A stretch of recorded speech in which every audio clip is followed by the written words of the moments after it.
They say the truth is hidden in the shadows of the past. Today, we're going looking for it. We're tracing the journey of a man who was pushed to his breaking point and found the strength to keep going. This is the origin of a legend. Welcome to Legend Origin Studio. Let the story begin.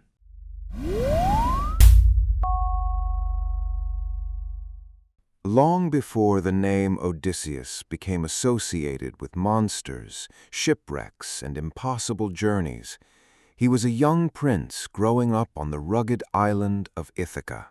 Ithaca was not a wealthy kingdom. It had no vast plains, golden palaces, or enormous armies. The island was covered with steep mountains, rocky coastlines, olive trees, and narrow paths that twisted between small villages. Its people survived through fishing, farming, trade, and sailing. Life on Ithaca was difficult, but it taught its people patience, endurance, and resourcefulness. Odysseus was born into the island's royal family. His father was King Laertes, a respected warrior and ruler. His mother was Queen Anticlea, a woman remembered for her wisdom and strength. From an early age, Odysseus seemed different from the other young princes of Greece. While other boys competed to see who could throw a spear the farthest or defeat the strongest opponent, Odysseus preferred to observe. He studied the way people moved. He noticed when someone was lying. He listened carefully to the words people chose and understood that what a person refused to say could sometimes reveal more than what they said aloud. Odysseus was not weak. He trained with swords, spears, bows, and shields. He learned to sail through dangerous waters and hunt across the mountains of Ithaca. But physical strength was never his greatest weapon. His greatest weapon was his mind. Even as a young man, Odysseus understood that the strongest warrior did not always win. A clever trap could defeat a larger army. A carefully chosen sentence could stop a battle before it began. A convincing lie could sometimes become more powerful than the truth. This intelligence earned him admiration, but it also made others cautious around him. People respected Odysseus, but they were never completely certain what he was thinking. As he grew older, he began helping his father govern Ithaca. He settled arguments between families, negotiated with traders, and advised the island's leaders. He learned that ruling a kingdom required more than courage. A king had to understand fear, loyalty, greed, pride, and ambition. He had to know when to speak and when to remain silent. When Laertes eventually stepped away from the throne, Odysseus became king. He inherited a small and difficult kingdom, but he loved Ithaca deeply.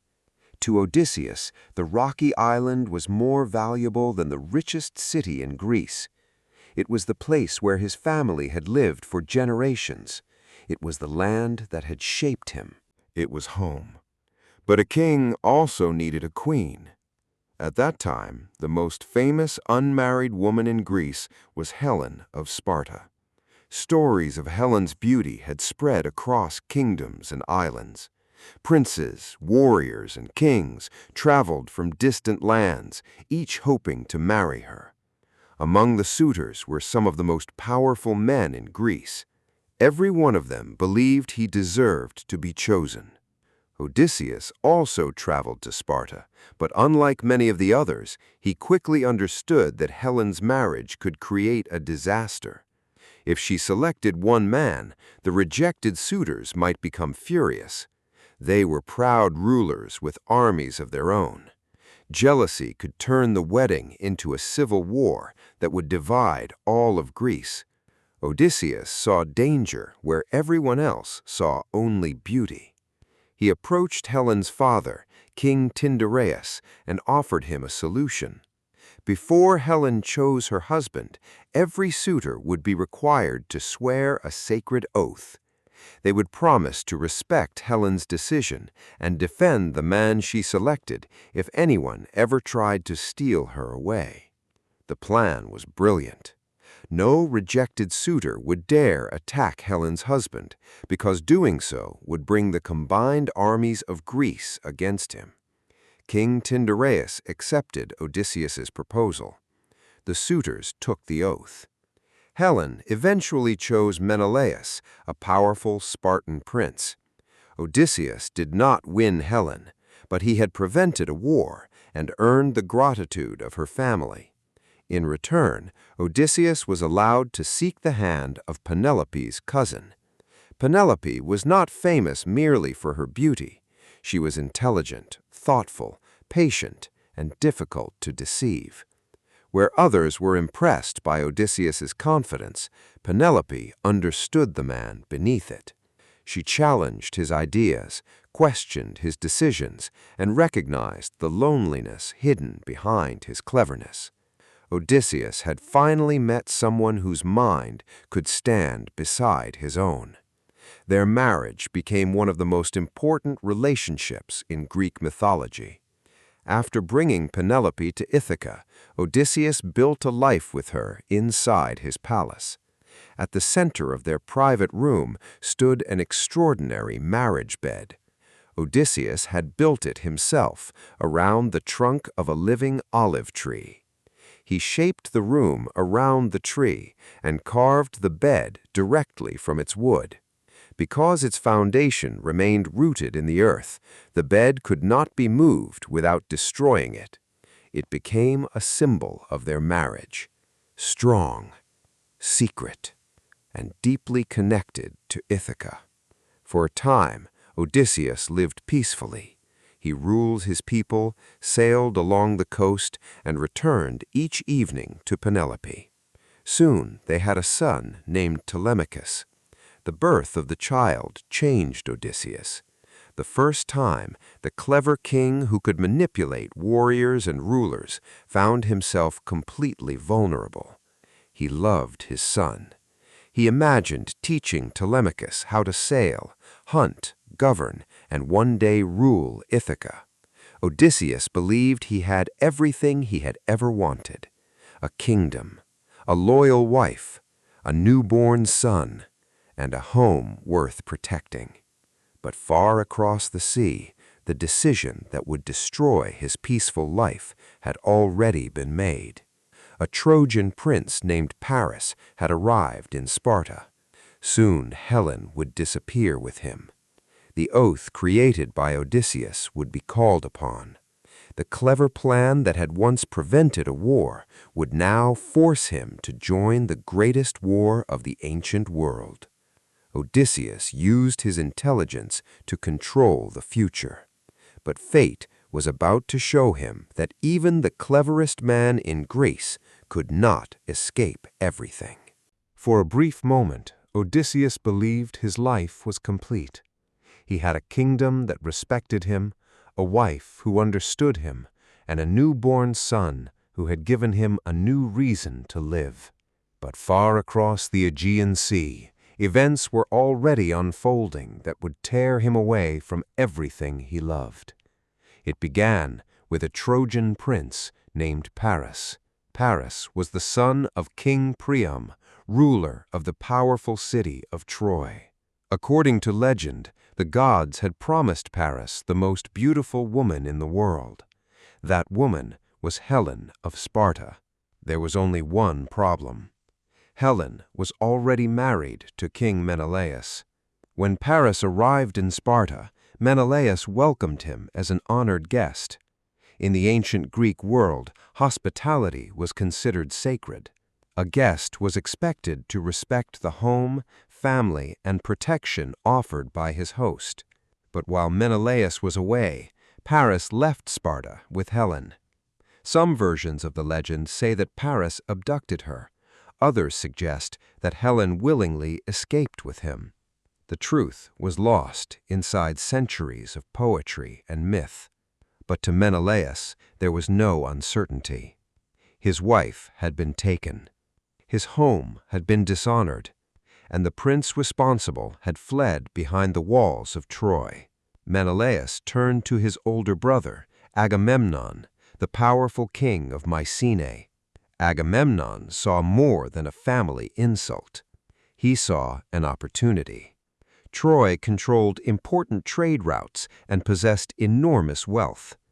Its location made it one of the most strategically valuable cities in the ancient world. A war to recover Helen could also become a war to expand Agamemnon's power. Messengers were sent across Greece. Kings, princes, and warriors were reminded of the sacred oath they had sworn years earlier, the oath created by Odysseus himself. Every former suitor of Helen had promised to defend the man she married if anyone ever attempted to take her away. Now that promise had to be honored. Across Greece, armies began preparing for war. Ships were repaired, weapons were forged, warriors said goodbye to their families, and eventually the summons reached the rocky island of Ithaca. When Odysseus heard the news, he understood immediately what it meant. The oath that had once prevented Greece from collapsing into conflict had returned to trap its creator. He was required to join the expedition. But Odysseus did not want to go. This was not because he lacked courage. He had trained as a warrior. He understood the responsibilities of kingship, and he knew that breaking a sacred oath could destroy his reputation. But Odysseus also understood war better than many of the men eager to fight it. Young warriors imagined glory. They dreamed of defeating Trojan champions, capturing treasure, and having their names remembered in songs. But Odysseus imagined something different. He saw ships sinking beneath violent waves. He saw soldiers dying far from home. He saw proud kings fighting among themselves, while ordinary men paid the price. Most importantly, he looked at Penelope and Telemachus. His son was still an infant. Odysseus could hold the entire future of his family in his arms. If he left, there was no guarantee he would ever return. The journey to Troy alone was dangerous.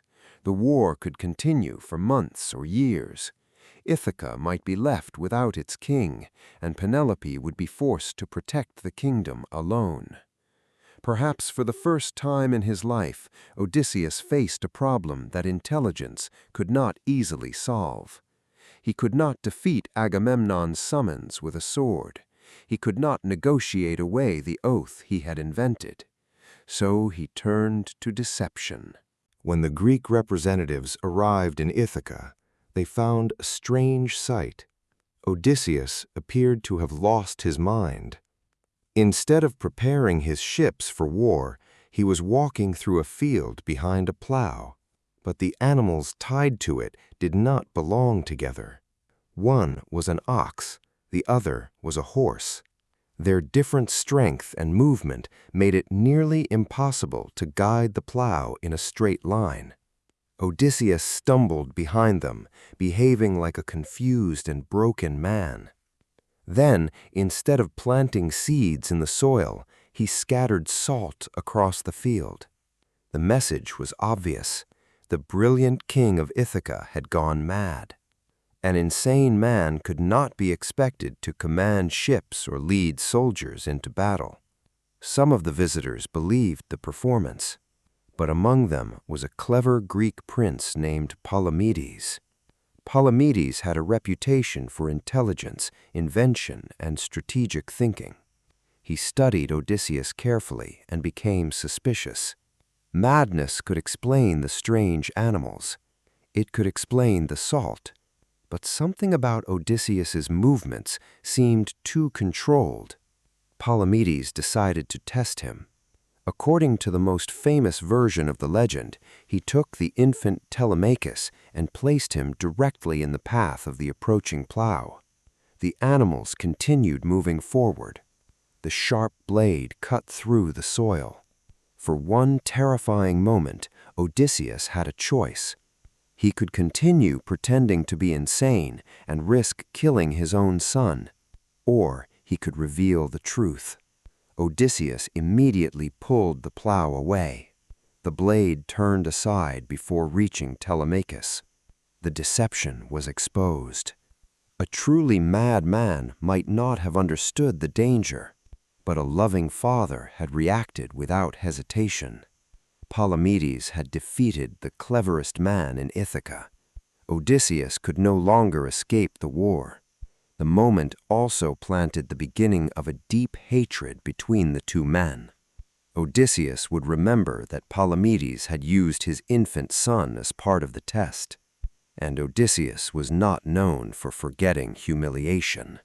Once his deception failed, preparations began immediately. Odysseus gathered the warriors of Ithaca and ordered his ships to be made ready. Weapons, food, water, sails, rope, and armor were loaded aboard. The island that had once felt peaceful now echoed with the sounds of approaching separation. Families gathered along the shore. Mothers embraced their sons. Wives held their husbands. Children watched men board ships without understanding why they had to leave. Inside the palace, Odysseus prepared for the most painful farewell of his life. Penelope knew him too well to offer false comfort. She understood that the war would not be simple. She understood that the powerful kings gathering in Greece were driven by pride, ambition, wealth, and revenge as much as loyalty to Menelaus. Odysseus also knew that his intelligence would make him valuable. Agamemnon would not allow Odysseus to remain safely behind the battle lines. Odysseus looked at the marriage bed he had carved from the living olive tree. It was rooted to Ithaca, but he was about to be torn away from it. He held Telemachus in his arms. The child was too young to remember the moment, but Odysseus studied his face as though trying to preserve every detail.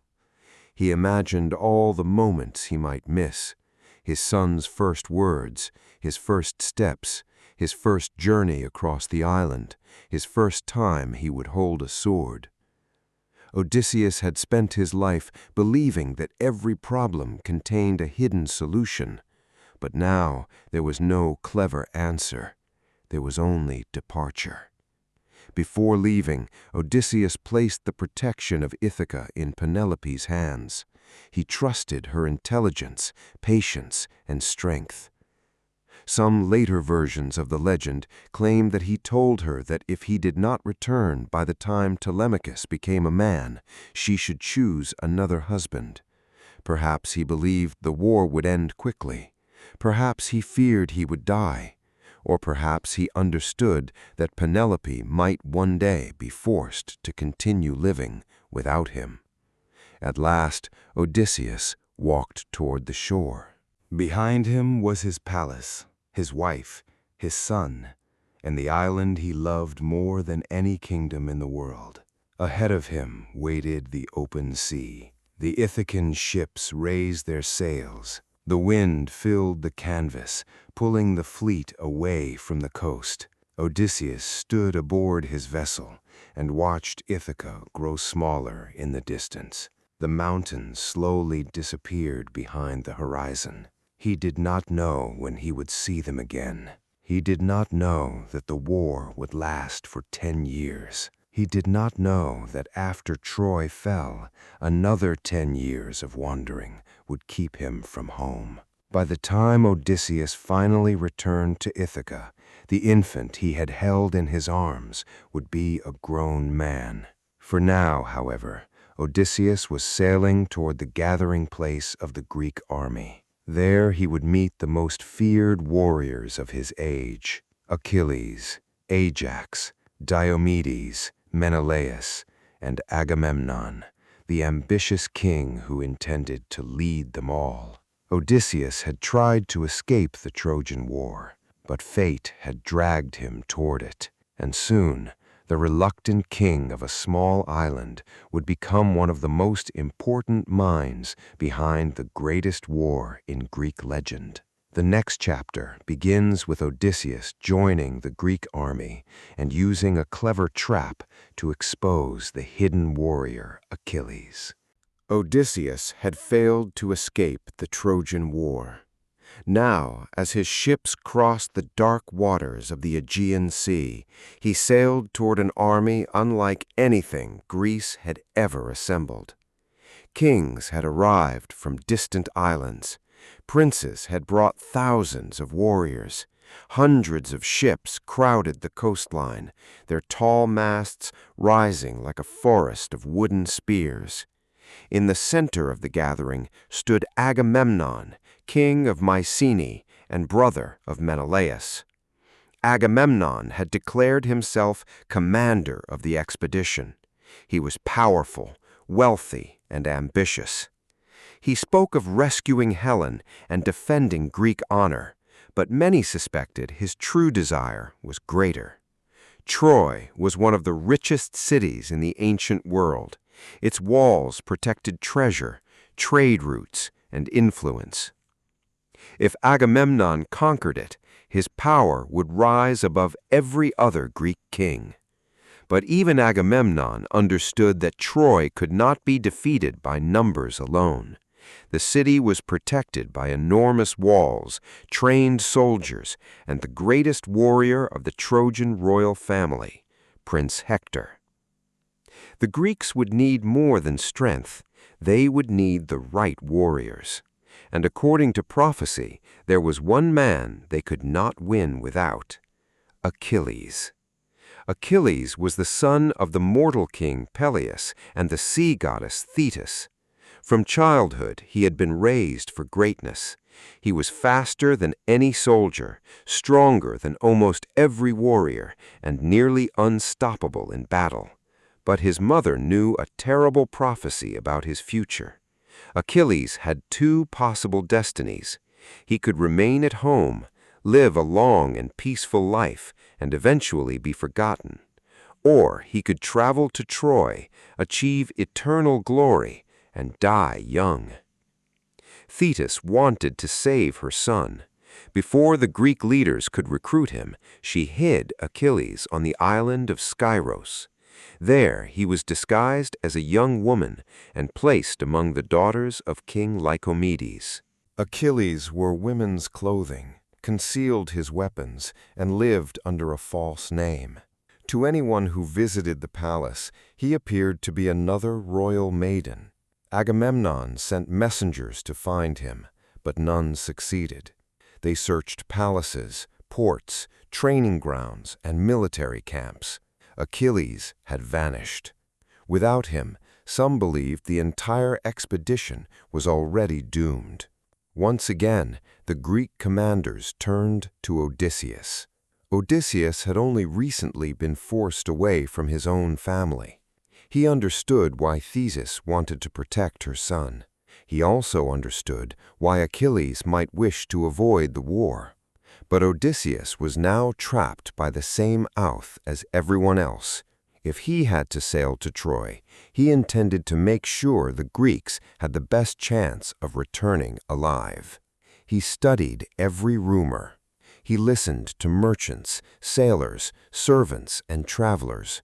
Eventually, he learned that King Lycomedes was sheltering a mysterious young woman who had appeared suddenly among his daughters. Odysseus suspected the truth. He traveled to Scyros disguised as a merchant. With him came servants carrying wooden chests filled with expensive goods.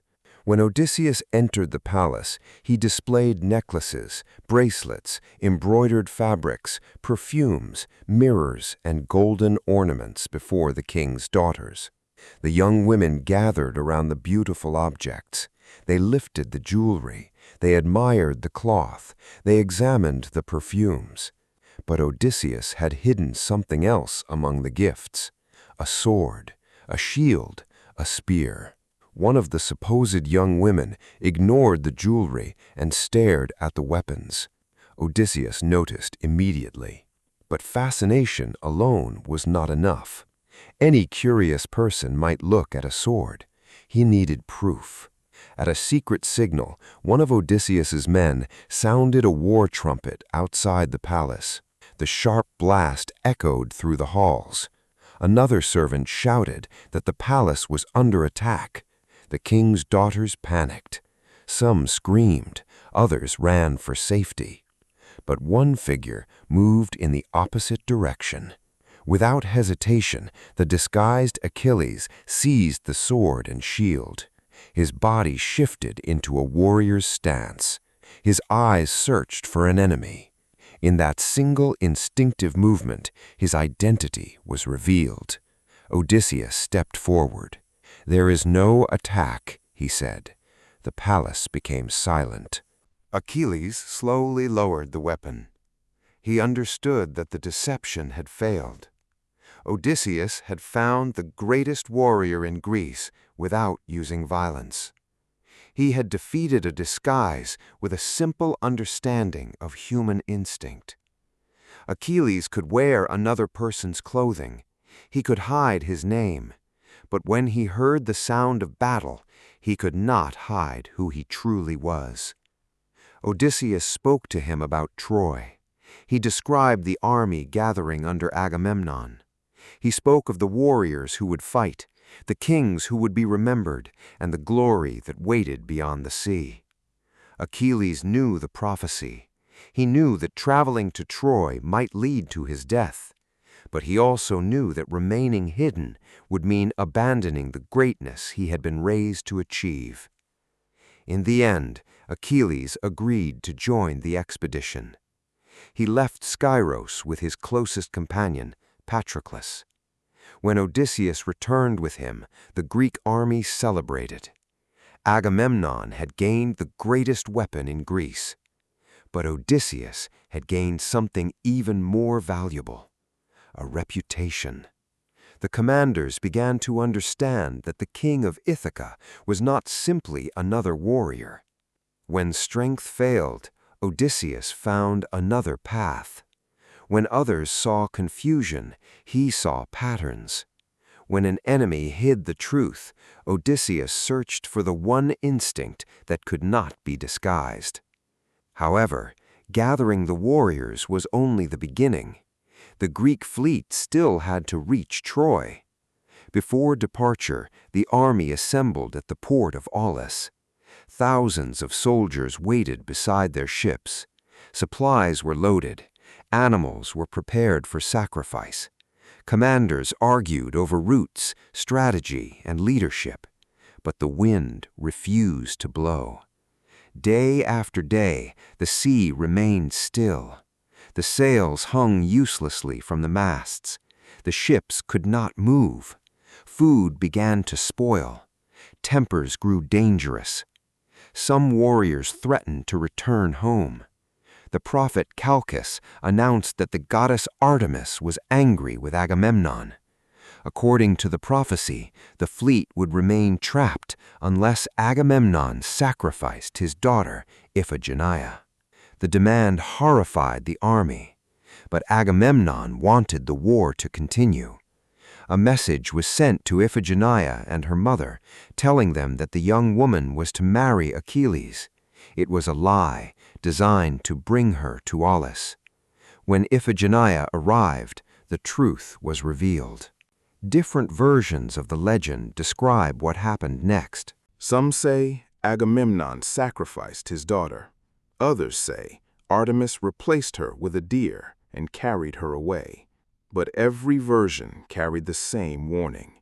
Before the Greeks had even reached Troy, ambition had already begun demanding innocent blood.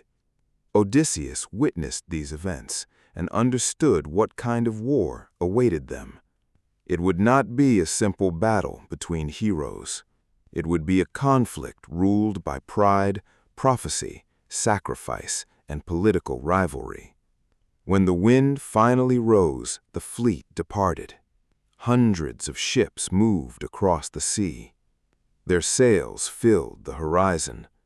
Warriors stood beneath the symbols of their kingdoms, carrying spears, shields, bows, and swords.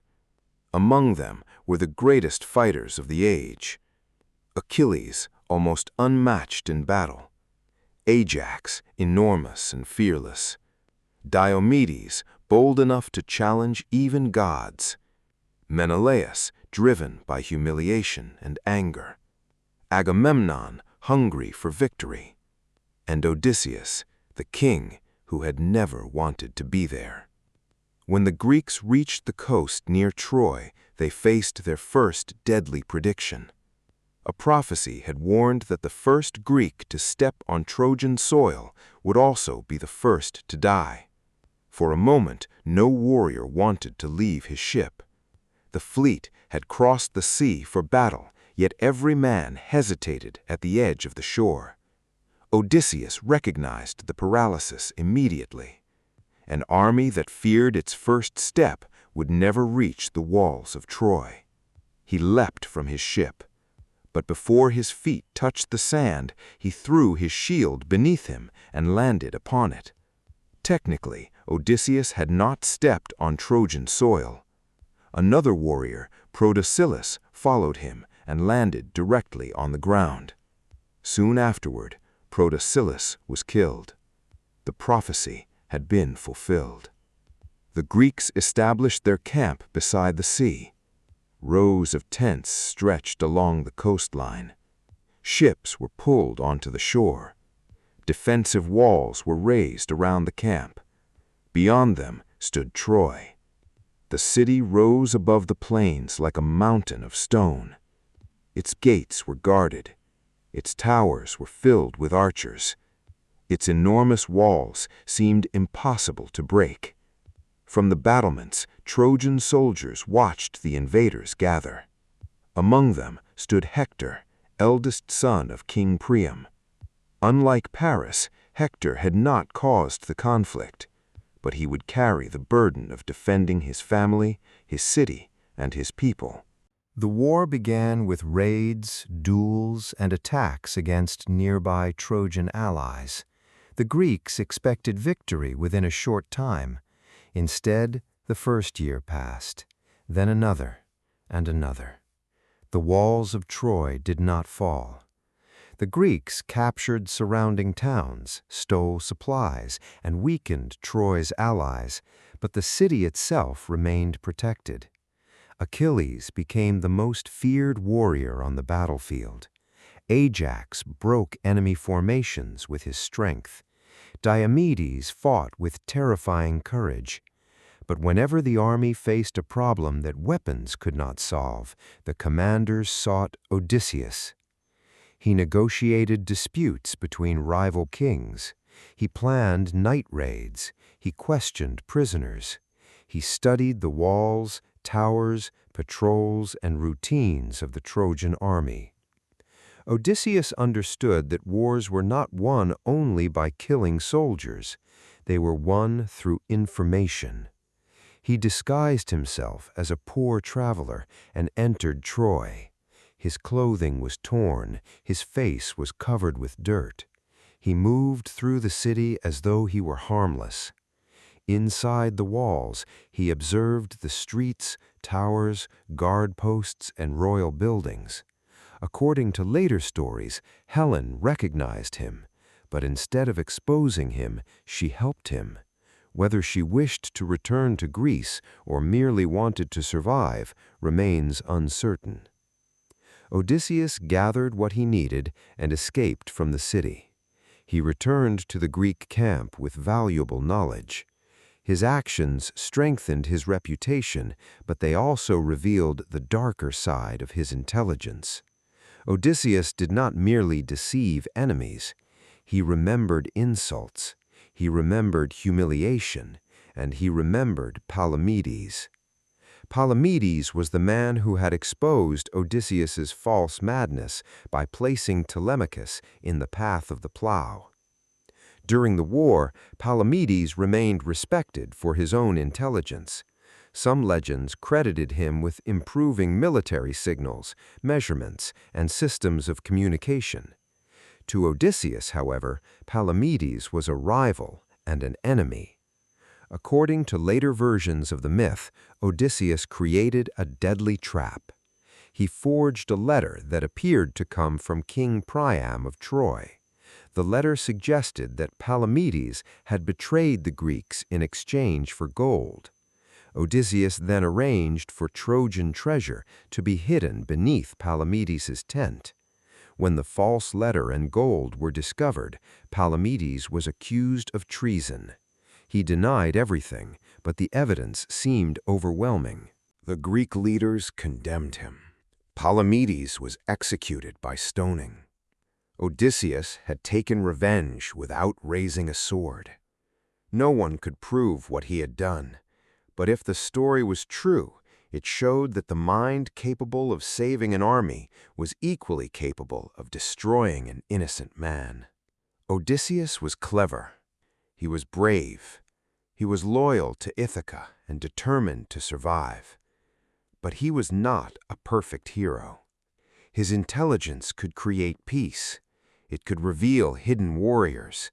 It could guide armies through danger. And it could become a weapon of cruelty. As the war continued, Odysseus became one of Agamemnon's most important advisors. Yet the Greek army was beginning to fracture from within. Kings argued over treasure. Warriors competed for honor. Old rivalries grew more dangerous. And at the center of everything stood Achilles, the greatest fighter in Greece and the one man whose anger could destroy the entire campaign. Soon, Agamemnon would insult Achilles before the whole army. Achilles would refuse to fight. The Trojans would push the Greeks back toward their ships, and Odysseus would be sent to persuade a furious warrior to return before the entire Greek army collapsed. The walls of Troy remained unbroken, but the greatest danger to the Greeks was no longer standing inside the city. It was growing within their own camp. For 9 long years, the Greeks had fought beneath the walls of Troy. They had crossed the sea, believing the war would end quickly. Instead, seasons passed. Young soldiers became hardened veterans. Ships began to rot along the shoreline. Men who had dreamed of returning home with treasure now wondered whether they would ever see their families again. The walls of Troy still stood, but the Greek army's greatest danger was no longer the Trojan soldiers waiting beyond the battlefield. It was pride, and pride was about to turn the 2 most powerful men in the Greek camp against each other. Agamemnon was the commander of the expedition. Achilles was its greatest warrior. Neither man was willing to surrender his honor. Their conflict began when a priest named Chryseis came to the Greek camp. The priest's daughter, Chryseis, had been captured during a Greek raid and awarded to Agamemnon as a prize. Chryseis offered gold and treasure for her return. He begged Agamemnon to release his daughter, but Agamemnon refused. He insulted the priest and ordered him to leave the camp. Chryseis prayed to Apollo, asking the god to punish the Greeks. Soon, a terrible disease spread through the army. Men became sick. Funeral fires burned day and night. Soldiers whispered that the gods had turned against them. Achilles called the Greek leaders together and demanded that they discover the cause of the plague. The prophet Calchas revealed the truth. Apollo would not end the suffering until Agamemnon returned Chryseis to her father. Agamemnon was furious. He agreed to release her, but only on one condition. If he lost his prize, he would take another man's prize in return. Before the entire army, Agamemnon declared that he would take Briseis, the woman who had been awarded to Achilles. To the modern world, the argument may appear to be about possession, but in the warrior culture of the legend, prizes represented status, victory, and honor. By taking Briseis, Agamemnon was publicly declaring that Achilles was beneath him. Achilles reached for his sword. For one dangerous moment, it appeared that Greece's greatest warrior would kill its commander. According to the legend, the goddess Athena appeared to Achilles and stopped him. Only Achilles could see her. She ordered him to control his anger and promised that Agamemnon would eventually suffer for the insult. Achilles lowered his weapon, but he did not forgive. Before the Greek kings, soldiers, and commanders, he swore that he would no longer fight for Agamemnon. He withdrew from battle and returned to his tent. His warriors, known as the Myrmidons, withdrew with him. The Greek army had lost its greatest weapon. At first, Agamemnon acted as though Achilles did not matter. He still had thousands of soldiers. Ajax remained a powerful fighter. Diomedes was fearless. Odysseus was an experienced strategist. Aeolus still burned with the desire to recover Helen. But the Trojans quickly noticed Achilles' absence. Their confidence grew. Prince Hector led them out from behind the city walls and attacked the Greek positions with renewed strength. Hector was not fighting for wealth or personal glory. He was fighting for his home. He knew that if the Greeks entered Troy, his father, wife, child, and people would be destroyed. He carried the responsibility of an entire city upon his shoulders. Without Achilles to stop him, Hector became almost unstoppable. The Trojans pushed the Greeks backward across the plain. Greek soldiers fell beneath Trojan spears. Defensive lines collapsed. The Trojans reached the walls protecting the Greek camp and broke through them. Soon they were fighting beside the ships. If Hector burned the fleet, the Greeks would have no way to escape. After 9 years of war, the entire expedition stood on the edge of destruction. Agamemnon finally understood the cost of his pride. He gathered his advisors. Among them was Odysseus. Some commanders wanted to abandon the war and sail home. Others argued that retreat would bring shame upon every kingdom in Greece. Odysseus refused to accept defeat. He reminded Agamemnon that an army could not survive if its commander surrendered hope. But he also understood that the Greeks needed Achilles. No strategy could fully replace the warrior they had driven away. Agamemnon agreed to send an embassy to Achilles. He offered gold, cities, horses, treasure, and the return of Briseis. He even offered one of his daughters in marriage. Odysseus was chosen to present the offer. He traveled to Achilles' Kent with Ajax and Phoenix, an older warrior who had helped raise Achilles.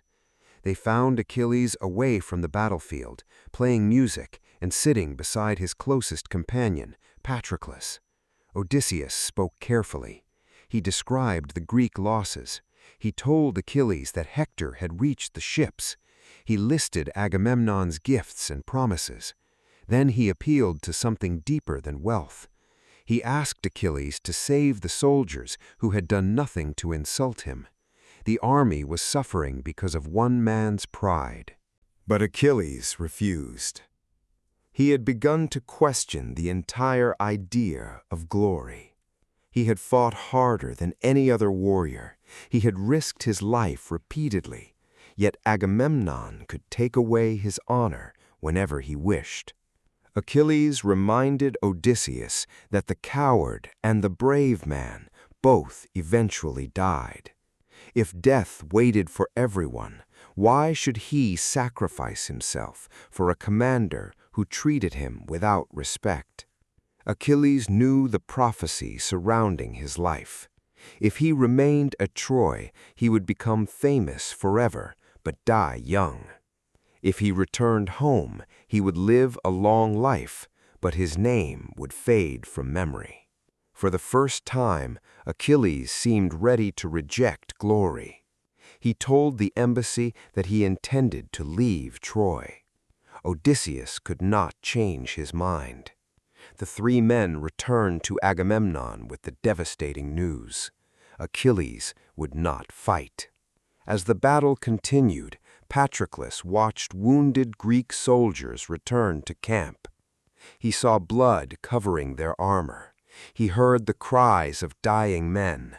He watched the Trojans move closer to the ships. Unlike Achilles, Patroclus could no longer remain separated from the suffering. He begged his friend to return to battle. Achilles still refused. But Patroclus proposed another plan. He would wear Achilles' armor and lead the Myrmequids into battle. From a distance, the Trojans would believe Achilles had returned. The sight might frighten them and give the Greeks time to recover. Achilles agreed, but he gave Patroclus a strict warning. Drive the Trojans away from the ships, protect the fleet, then return. Do not attempt to capture the city without me. Patroclus put on Achilles' shining armor.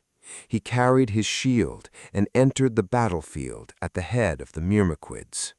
When the Trojans saw the familiar armor, fear spread through their ranks. They believed Achilles had returned.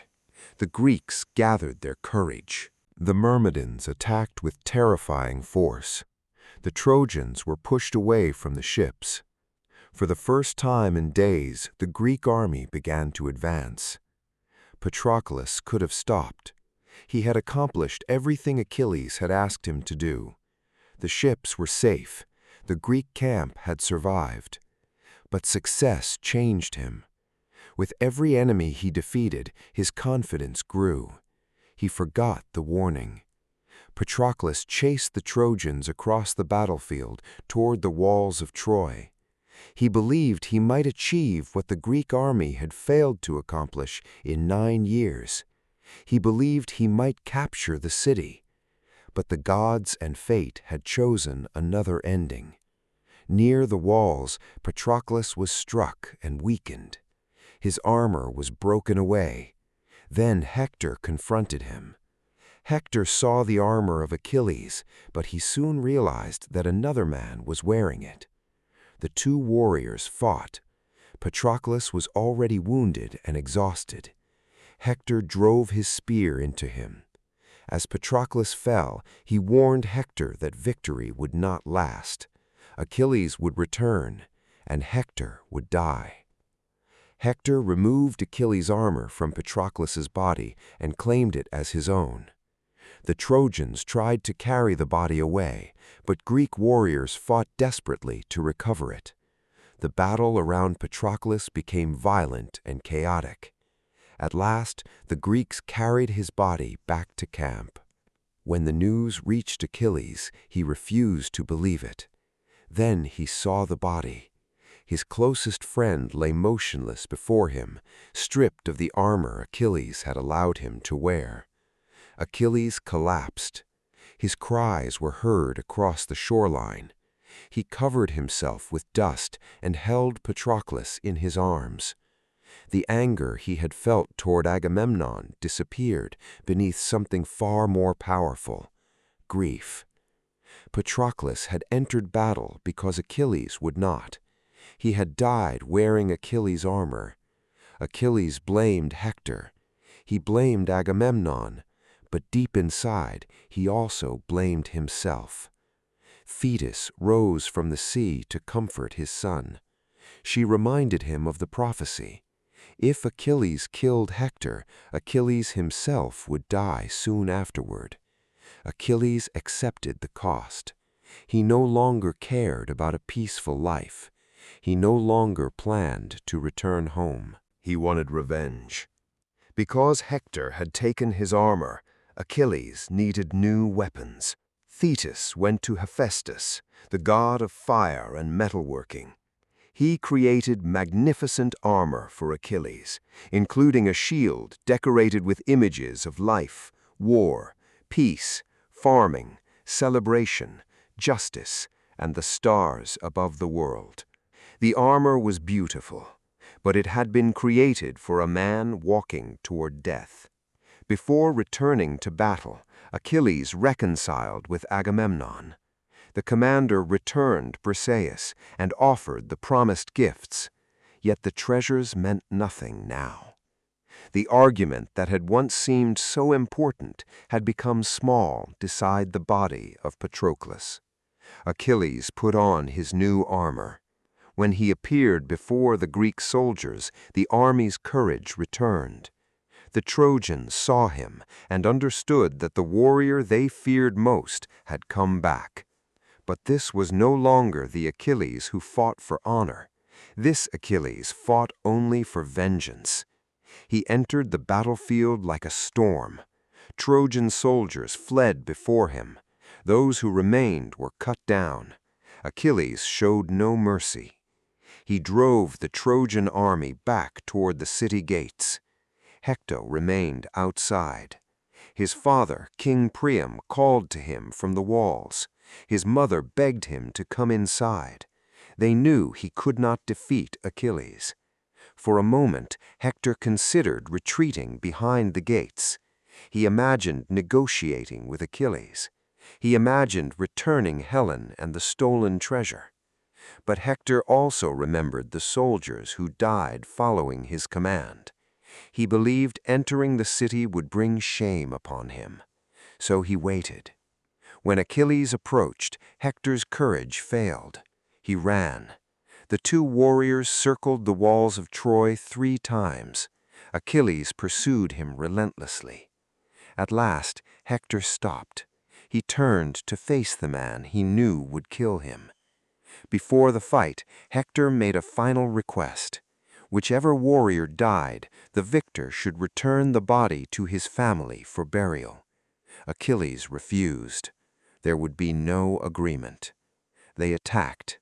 Hector fought bravely, but he could not match Achilles' speed and fury. Achilles knew the weak points in the armor Hector wore, because the armor had once belonged to him. He drove his spear into Hector's neck. The prince of Troy fell. As he died, Hector warned Achilles that death was also approaching him. Achilles ignored the warning.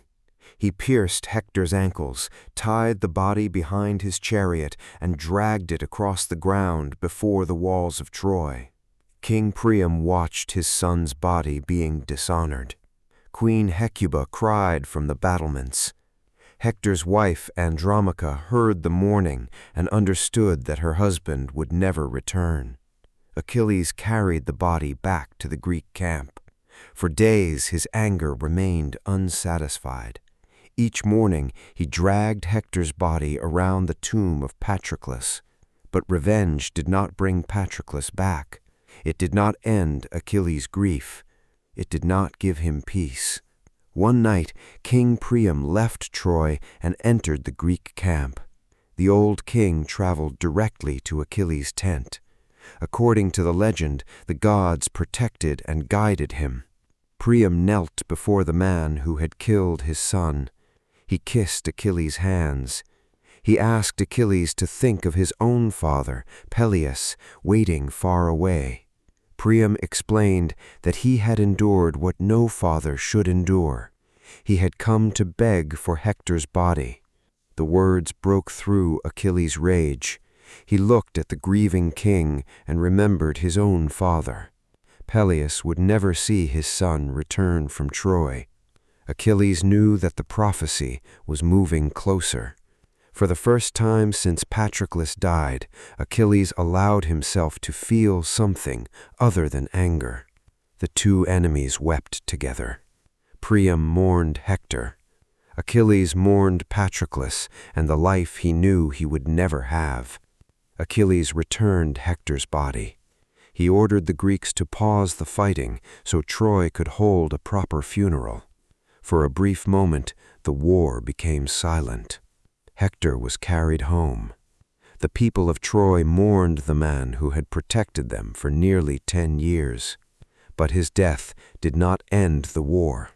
The Greeks still could not enter the city, and Achilles' own fate was approaching.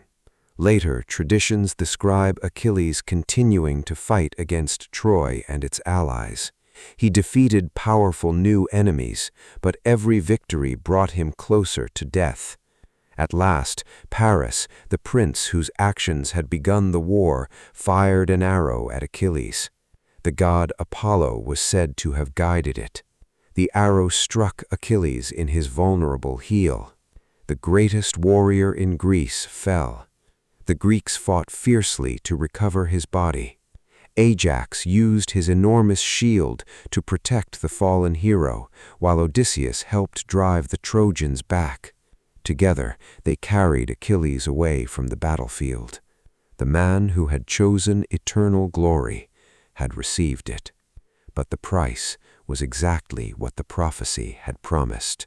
He would never grow old. He would never return home. He would never see his father again. After Achilles' funeral, a new conflict began. His divine armor could belong to only one warrior. The two strongest claimants were Ajax and Odysseus. Ajax believed the armor should be his. He had fought beside Achilles. He had defended the ships. He had protected Achilles' body and carried it away from the enemy. No Greek warrior could question his strength or courage. Odysseus argued that victory required more than strength. He had recruited Achilles. He had advised the army through years of war. He had joined the effort to recover Achilles' body, and he believed that the armor should belong to the man most capable of using both courage and intelligence. The Greek leaders judged the dispute. Odysseus won. Ajax was humiliated. He believed the commanders had betrayed him and ignored everything he had sacrificed. His anger turned into madness. In some versions of the legend, Ajax attempted to kill Agamemnon, Menelaus, and Odysseus, but the goddess Athena confused his mind. Instead of attacking the Greek leaders, he slaughtered livestock, believing the animals were his enemies. When his senses returned, Ajax saw what he had done. The shame was unbearable. The warrior who had never fled from an enemy took his own life. The death of Ajax cast another shadow over Odysseus's victory. Once again, Odysseus had defeated a rival through words and judgment rather than combat. And once again, another man had been destroyed after losing to him. The Greek army had now lost Achilles, Patroclus, Ajax, and countless soldiers. Hector was dead. Troy's greatest defender was gone, yet the city still stood. The war had consumed heroes from both sides, but neither army had achieved complete victory. Odysseus looked toward the walls and understood the truth. No warrior, no matter how powerful, could conquer Troy through strength alone. Achilles had failed. Ajax had failed. 9 years of bloodshed had failed. The Greeks did not need a greater fighter. They needed a deception so convincing that the Trojans would willingly open their own gates. And deep inside the mind of Odysseus, the first shape of that deception was beginning to form. A hollow structure. A false retreat. Soldiers hidden in darkness. And a wooden horse large enough to carry the destruction of Troy inside its walls. Here is Chapter 5, continuing directly from Chapter 4 and completing the Trojan War section of Odysseus's origin story. For nearly 10 years, the Greeks had attacked the walls of Troy. They had sent their greatest warriors onto the battlefield. They had sacrificed thousands of soldiers. They had captured surrounding cities, destroyed Trojan allies, and filled the plains with blood. Yet Troy still stood. Achilles was dead. Ajax was dead. Patroclus and countless other warriors had been buried far from home. The Greek ships were deteriorating along the shoreline, and the surviving soldiers were exhausted. Many had arrived as young men.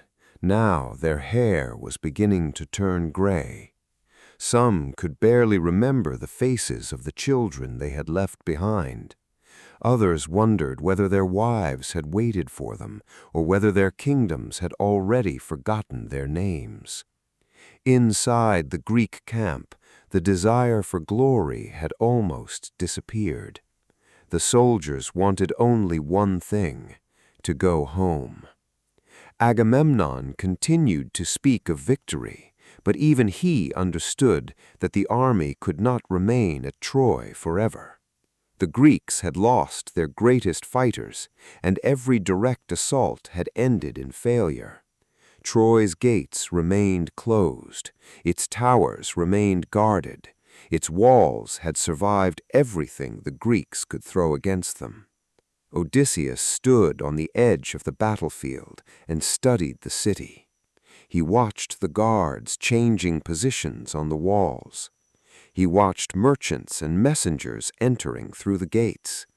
He observed the smoke rising from homes and temples inside the city. The answer, he realized, was not to break through Troy's defenses. The answer was to convince the Trojans to destroy those defenses themselves. Strength had failed. Now deception would decide the war. But before Odysseus could complete his plan, the Greeks had to fulfill several prophecies connected to Troy's fall. The prophet Calchas declared that the city could not be conquered without the bow and arrows of Heracles. Those weapons belonged to a Greek warrior named Philoctetes. Years earlier, while the Greek fleet was traveling to Troy, Philoctetes had been bitten by a poisonous snake. The wound became infected. The smell was unbearable, and his cries of pain disturbed the army's religious ceremonies. The Greek commanders abandoned him on the island of Lemnos. He had survived there alone for years, filled with anger toward the men who had betrayed him. Now the Greeks needed him. Odysseus was sent to bring him back. It was not an honorable mission. Odysseus knew that Philoctetes would never willingly help the commanders who had left him to die. Once again, he used deception. Different versions of the legend describe the mission in different ways. In some, Odysseus disguised himself. In others, he persuaded Achilles' young son, Neoptolemus, to gain Philoctetes' trust and steal the sacred bow. Philoctetes believed the young warrior was his friend. He shared his suffering with him. He spoke of his loneliness and his hatred for the Greek leaders. But when Neoptolemus took the bow, Philoctetes realized that he had been deceived again. For a moment, the mission appeared doomed. Yet Neoptolemus was troubled with guilt. He returned the bow and confessed the plan. According to the legend, the spirit or divine image of Heracles then appeared and commanded Philoctetes to travel to Troy. There, his wound would be healed, and he would help bring the war to an end. Philoctetes finally joined the Greek army. Using the bow of Heracles, he faced Paris, the Trojan prince whose decision to take Helen had begun the conflict. Paris had survived years of war, while others died because of his actions. He had watched Hector fall. He had watched Troy lose its greatest defenders. But now his fate arrived. Philoctetes fired the poisoned arrows. Paris was struck. Desperate, the wounded prince was carried away from the battlefield. He sought help from Oenone, a woman he had loved before choosing Helen. According to later legends, Oenone possessed the power to heal him, but she remembered how Paris had abandoned her. She refused. By the time she regretted her decision, Paris was dead. The man whose desire had started the Trojan War did not live to see its end, but his death still did not open the gates. Another prophecy declared that the Greeks needed the help of Helenus, a Trojan prince who could see the future. Odysseus captured him and forced him to reveal the conditions required for victory. Helenus explained that Troy would not fall while a sacred statue called the Palladium remained inside the city. The Palladium was an ancient image of the goddess Athena. The Trojans believed it protected their kingdom. As long as it remained within Troy's walls, the city was safe. To remove it, Odysseus would have to enter Troy again. This time, he would not go alone. He chose Diomedes, one of the most fearless warriors in the Greek army. Under the cover of darkness, the two men crossed the battlefield. They climbed the walls or entered through a hidden passage, depending on the version of the legend. Inside Troy, they moved silently through the streets. Every sound could expose them. A barking dog, a passing guard, or a single frightened servant could bring hundreds of Trojan soldiers upon them. But Odysseus had spent years studying the city. He knew where the guards stood. He knew which streets were busiest. He knew where the sacred statue was kept. Odysseus and Diomedes reached the temple, stole the Palladium, and escaped before the Trojans could stop them. The symbol of Troy's protection was carried into the Greek camp. But even after the statue was removed, the walls remained unbroken. The prophecies had given the Greeks the possibility of victory. They had not given them a plan. That plan came from Odysseus. One evening, the Greek leaders gathered inside Agamemnon's tent. The mood was desperate. Some wanted to launch one final attack. Others wanted to burn the camp and return home. Odysseus listened as they argued. Then he stepped forward. "We cannot defeat Troy while its gates remain closed," he said. "So we will make the Trojans open them." The commanders became silent. Odysseus described his idea. The Greeks would construct an enormous wooden horse. It would appear to be a sacred offering to Athena. A small group of warriors would hide inside its hollow body. The rest of the army would destroy part of the camp, board the ships, and sail away. But they would not truly return to Greece. They would hide beyond the nearby island of Tenedos, where the Trojan watchmen could not see them. One Greek soldier would remain behind.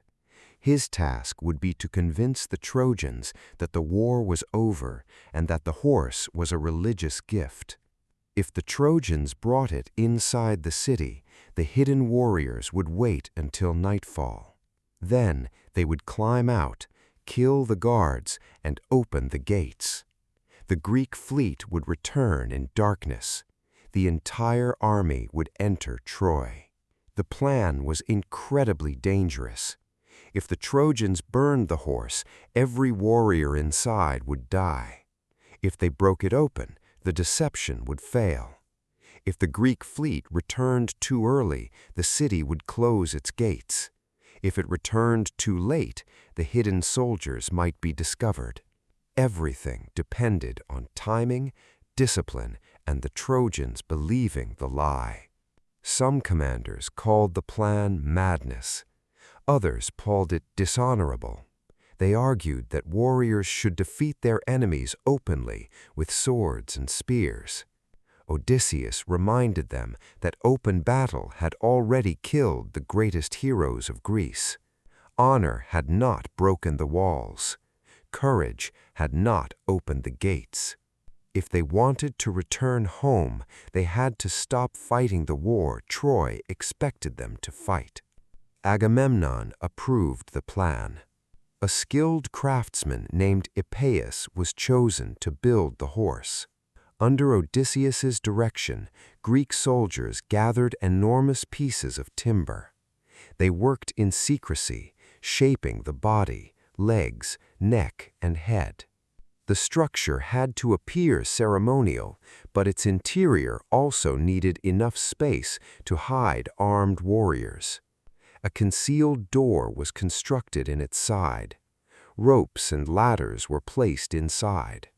Small openings allowed the hidden soldiers to breathe. When it was completed, the wooden horse towered over the Greek camp.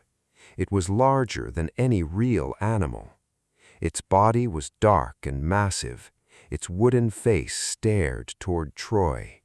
The Greeks carved an inscription upon it, declaring that it was an offering made for their safe return home. Then Odysseus chose the men who would hide inside. They had to be brave, silent, and prepared to die.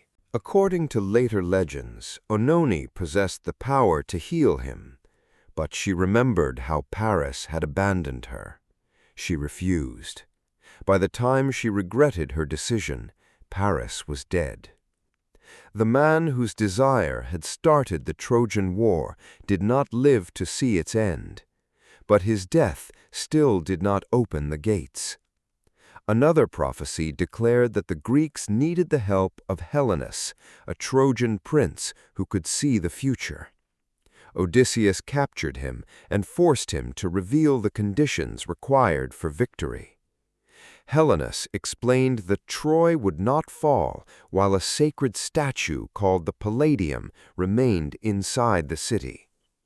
The Palladium was an ancient image of the goddess Athena. The Trojans believed it protected their kingdom. As long as it remained within Troy's walls, the city was safe.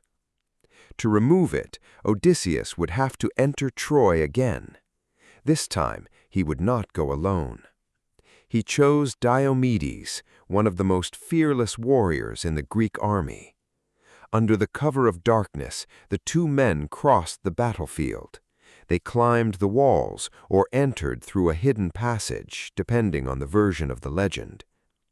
Inside Troy, they moved silently through the streets.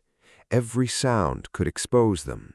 A barking dog, a passing guard, or a single frightened servant could bring hundreds of Trojan soldiers upon them. But Odysseus had spent years studying the city. He knew where the guards stood. He knew which streets were busiest. He knew where the sacred statue was kept. Odysseus and Diomedes reached the temple, stole the Palladium, and escaped before the Trojans could stop them. The symbol of Troy's protection was carried into the Greek camp. But even after the statue was removed, the walls remained unbroken. The prophecies had given the Greeks the possibility of victory. They had not given them a plan. That plan came from Odysseus. One evening, the Greek leaders gathered inside Agamemnon's tent. The mood was desperate. Some wanted to launch one final attack. Others wanted to burn the camp and return home. Odysseus listened as they argued. Then he stepped forward. "We cannot defeat Troy while its gates remain closed," he said. "So we will make the Trojans open them." The commanders became silent. Odysseus described his idea. The Greeks would construct an enormous wooden horse. It would appear to be a sacred offering to Athena. A small group of warriors would hide inside its hollow body. The rest of the army would destroy part of the camp, board the ships, and sail away. But they would not truly return to Greece. They would hide beyond the nearby island of Tenedos, where the Trojan watchmen could not see them. One Greek soldier would remain behind. His task would be to convince the Trojans that the war was over and that the horse was a religious gift. If the Trojans brought it inside the city, the hidden warriors would wait until nightfall. Then they would climb out, kill the guards, and open the gates. The Greek fleet would return in darkness. The entire army would enter Troy. The plan was incredibly dangerous. If the Trojans burned the horse, every warrior inside would die. If they broke it open, the deception would fail. If the Greek fleet returned too early, the city would close its gates. If it returned too late, the hidden soldiers might be discovered. Everything depended on timing, discipline, and the Trojans believing the lie. Some commanders called the plan madness. Others called it dishonorable. They argued that warriors should defeat their enemies openly with swords and spears. Odysseus reminded them that open battle had already killed the greatest heroes of Greece. Honor had not broken the walls. Courage had not opened the gates. If they wanted to return home, they had to stop fighting the war Troy expected them to fight. Agamemnon approved the plan. A skilled craftsman named Epeius was chosen to build the horse. Under Odysseus's direction, Greek soldiers gathered enormous pieces of timber. They worked in secrecy, shaping the body, legs, neck, and head. The structure had to appear ceremonial, but its interior also needed enough space to hide armed warriors. A concealed door was constructed in its side. Ropes and ladders were placed inside. Small openings allowed the hidden soldiers to breathe. When it was completed, the wooden horse towered over the Greek camp. It was larger than any real animal. Its body was dark and massive. Its wooden face stared toward Troy. The Greeks carved an inscription upon it, declaring that it was an offering made for their safe return home. Then Odysseus chose the men who would hide inside. They had to be brave, silent, and prepared to die.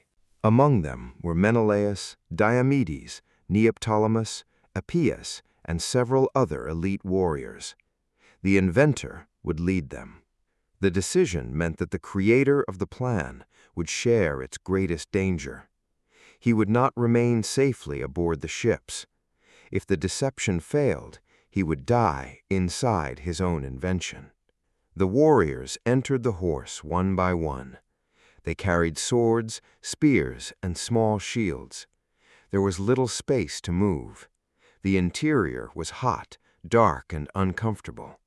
They could hear one another breathing. They could feel the wood shifting around them.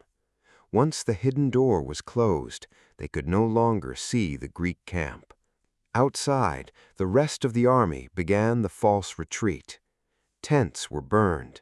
Supplies that could not be carried were destroyed. The soldiers boarded their ships. The Trojans watched from the towers. They saw smoke rising from the Greek camp. They saw the fleet moving away from the shore. After 10 years, the sea appeared to be carrying their enemies home. The Trojan guards shouted from the towers. The news spread through the city. The Greeks were gone. The war was over. Troy's gates opened. For the first time in years, Trojan soldiers and citizens walked freely onto the battlefield. They approached the abandoned camp cautiously. They examined the burned tents. They searched for hidden soldiers. They discovered discarded weapons, broken carts, empty containers, and the enormous wooden horse. The Trojans gathered around it. Some believed it was a gift. Others believed it was a trap. One man warned them most strongly than anyone else. His name was Laestrygonians, a Trojan priest. He distrusted the horse immediately. He reminded the people that the Greeks were famous for deception. According to the ancient poem, he warned his people to fear the Greeks even when they brought gifts. Laestrygonians threw a spear into the horse's side. The weapon struck the wood. Inside, the hidden warriors froze. The spear's point pierced the wall and shook the structure. Metal weapons shifted in the darkness. For one terrifying moment, the Trojans heard a faint sound from within. Odysseus silently signaled the warriors not to move. One cough, one whispered prayer, or one accidental movement could expose them all. The Trojans listened. But before they could investigate further, Greek soldiers discovered the man who had remained behind. His name was Sinon. Sinon allowed himself to be captured. He was dragged before King Priam and the Trojan leaders. He appeared frightened, wounded, and abandoned. The Trojans demanded to know why the Greek army had left him behind. Sinon told them a carefully prepared lie. He claimed that Odysseus hated him. He said the Greek prophets had demanded a human sacrifice before the fleet could safely return home. According to Sinon's story, the Greeks had chosen him, but he had escaped before the ceremony and hidden until the fleet departed. His performance was convincing. The Trojans saw him not as an enemy, but as a victim of the Greek commanders. King Priam promised to protect him. Then Priam asked about the horse. Sinon explained that the Greeks had built it as an offering to Athena. He claimed that they had made it enormous so the Trojans could not carry it through their gates. If the Trojans destroyed the horse, he warned, they would anger the goddess. But if they brought it into Troy, Athena's protection would pass from the Greeks to the Trojans. The lie was designed perfectly. Odysseus understood human pride. If the Trojans believed their enemies wanted the horse left outside, they would become determined to bring it in. Laocoon continued to protest. He urged the Trojans to burn the structure. Then a terrifying event changed the mood of the crowd. According to the legend, 2 enormous sea serpents rose from the water. They moved across the shore toward Laocoon and his sons. The creatures wrapped around them and crushed them. The priests' cries echoed across the beach. After killing them, the serpents disappeared near the temple of Athena. The Trojans believed they had witnessed divine punishment. To them, Laocoon had been killed because he attacked the sacred horse. The warning that might have saved Troy was ignored. Not everyone was convinced. The prophetess Cassandra also warned that the horse contained armed men. Cassandra was the daughter of King Priam. The god Apollo had given her the ability to see the future.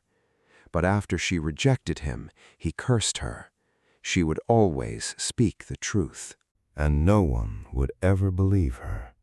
Cassandra stood before the people and described the destruction she could already see. She saw Greek warriors moving through Troy's streets. She saw flames covering the palace. She saw the royal family falling. She saw women and children being dragged away as prisoners. She begged the Trojans to destroy the horse, but the crowd dismissed her words as madness. The people of Troy wanted peace too badly. They had lived under siege for nearly 10 years. They had buried sons, husbands, fathers, and brothers. They wanted to believe the nightmare had ended. And when people desperately want to believe something, even the most dangerous lie can appear comforting. The Trojans tied ropes around the horse. They placed wooden rollers beneath its feet. Men, women, and children helped pull it toward the city. The structure was so large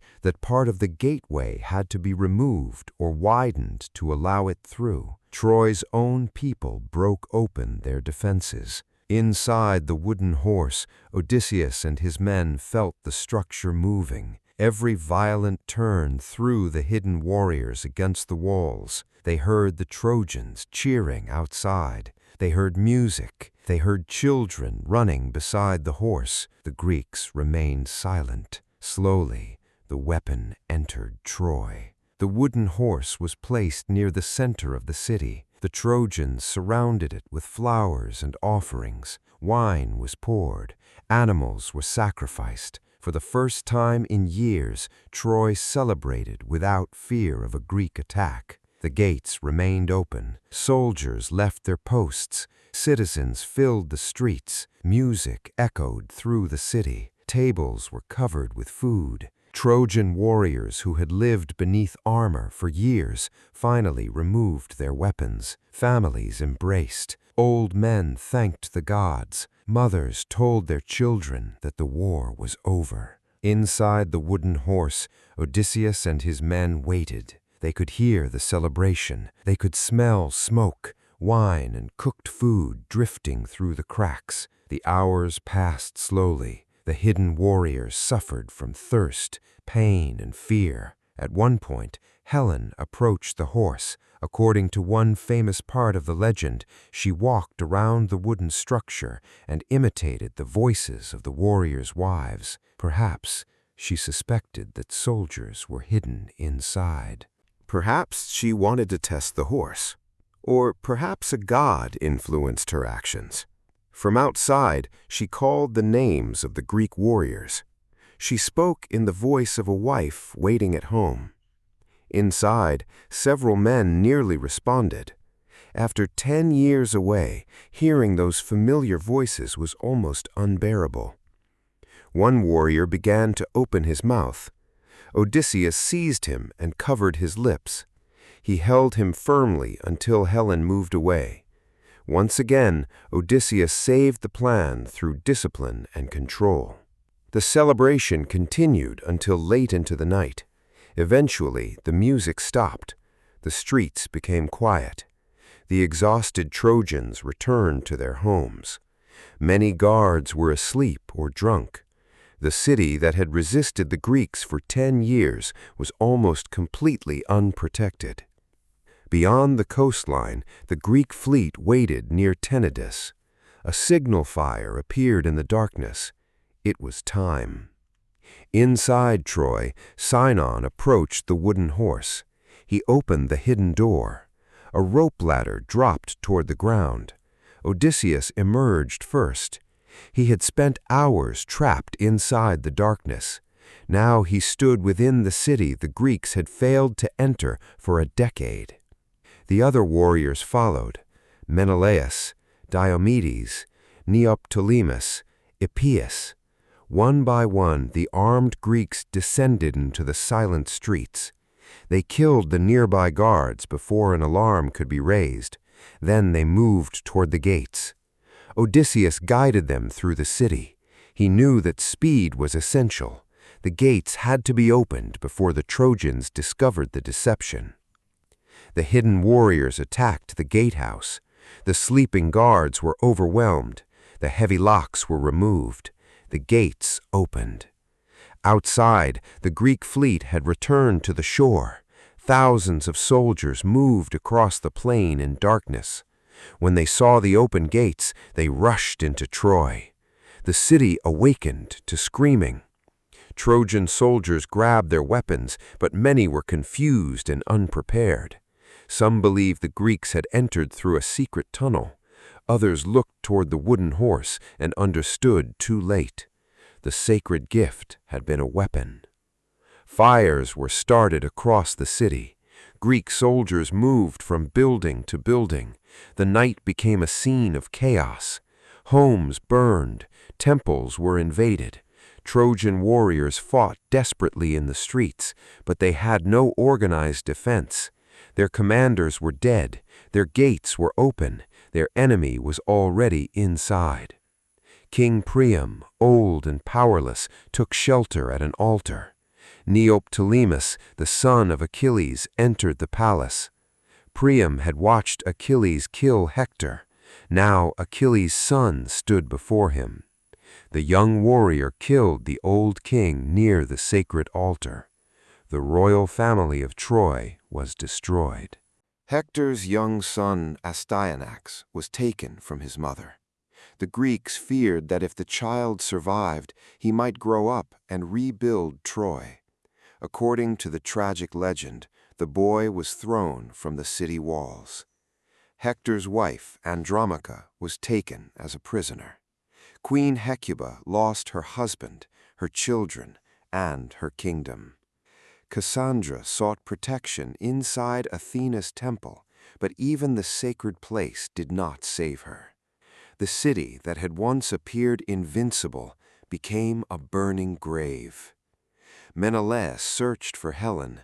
For 10 years, Greek soldiers had died because she had left Sparta with Paris. Some stories claim that Menelaus intended to kill her, but when he finally saw Helen, his anger weakened. Whether through love, beauty, persuasion, or the influence of the gods, he spared her. Helen would return to Greece, but the city destroyed in her name would never rise again in the legends. As Troy burned, Odysseus moved through the streets. This was his victory. His plan had succeeded. The walls had not been broken by strength. They had been defeated by belief. The Trojans had carried the enemy into their own city. The Greeks celebrated Odysseus as the mind that ended the war. But the victory was not noble. Troy had been conquered through deception. Its temples were violated. Its families were destroyed. Its survivors were divided among the Greek commanders as prisoners. The Greeks had come claiming to defend an oath and recover a queen. They left carrying stolen gold, enslaved women, and the ashes of a civilization. Odysseus had wanted no part in the war, yet his intelligence had become the weapon that completed its destruction. As morning approached, the fires continued burning. Smoke covered the sky. The walls of Troy still stood, but everything inside them was dying. The Greeks gathered the city's treasure. They prepared their ships. After 10 years, the war was finally over. Odysseus stood near the shore and looked toward the sea. Beyond the horizon waited Ithaca, Penelope, Telemachus, the olive tree bed he had built so many years earlier. He imagined walking through his palace again. He imagined holding his wife. He imagined seeing his son, who had been an infant when he left. The distance between Troy and Ithaca was not great. With favorable winds, the journey might take only a few weeks. Odysseus believed his suffering was ending. He believed he had survived the worst fate could create. He had escaped the death that claimed Achilles. He had survived the madness that destroyed Ajax. He had defeated Troy. Now he would return home as a victorious king. But the gods had watched everything. They had seen temples violated. They had seen innocent blood spilled. They had seen the Greeks turn victory into cruelty. Athena, who had supported many Greek warriors, was angered by what happened inside her sacred temple. Poseidon, god of the sea, would soon become Odysseus's greatest enemy. And Odysseus himself carried a dangerous weakness into the journey ahead: pride. The same confidence that allowed him to imagine the wooden horse would soon lead him to reveal his name to a blinded monster. That single decision would bring a curse upon his ships. The voyage home would not take weeks, it would take 10 years. Odysseus would face storms capable of destroying fleets. He would enter the land of the dead. He would encounter witches, giants, cannibals, seductive spirits, and creatures that devoured sailors alive. Every man who departed Troy under his command would die. Odysseus would lose his ships, his treasure, and almost everything the war had given him. And while he struggled across the sea, dangerous men would invade his palace. They would consume his wealth. They would threaten his son.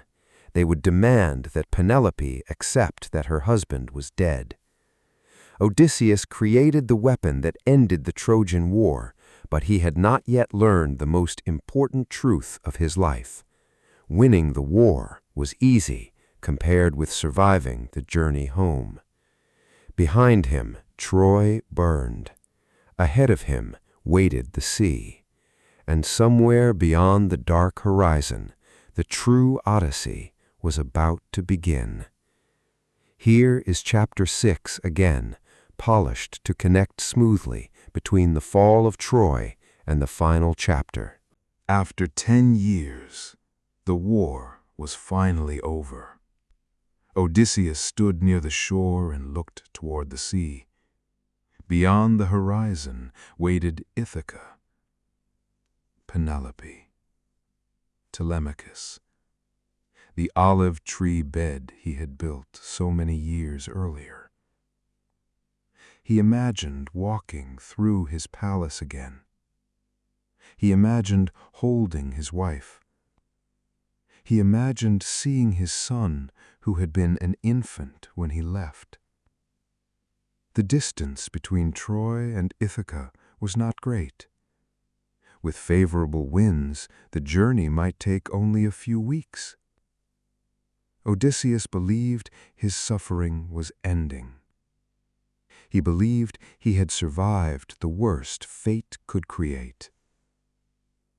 He had escaped the death that claimed Achilles. He had survived the madness that destroyed Ajax. He had defeated Troy. Now he would return home as a victorious king.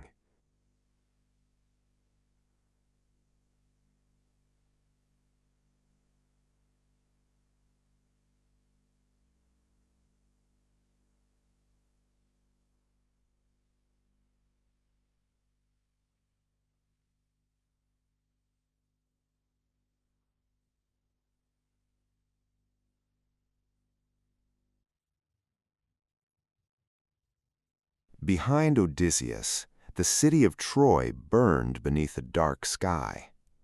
For 10 years he had fought to bring down its walls. He had watched friends die, kings fall, and entire armies disappear beneath spears and fire. Now the war was finally over. 12 Ithacan ships left the Trojan shore under Odysseus's command. Their decks were crowded with exhausted soldiers carrying weapons, captured treasure, and memories they would never escape. Across the sea waited Ithaca, Penelope, Telemachus, and the palace Odysseus had left 20 years of suffering away, though he did not yet know how long the journey would become. With favorable winds, the voyage should have only taken a few weeks. Odysseus believed his greatest trials were behind him. He was wrong. The raid on Ismarus. The first land reached by the Ithacan fleet belonged to the Cicons, a people who had fought beside the Trojans. Their city was called Ismarus. Odysseus could have sailed past it. His men had food. Their ships were still strong. Home remained ahead of them. But after 10 years of war, the soldiers had forgotten how to live without conquest. Odysseus ordered an attack. The Greeks stormed the city before its defenders could organize. They seized livestock, wine, treasure, and prisoners. The raid ended quickly. Odysseus knew they could not remain. The survivors would call warriors from the surrounding countryside, and the Greek ships were dangerously exposed beside the shore. He ordered his men to return to the fleet immediately, but the soldiers refused. They opened jars of wine, slaughtered animals, and celebrated beside the beach.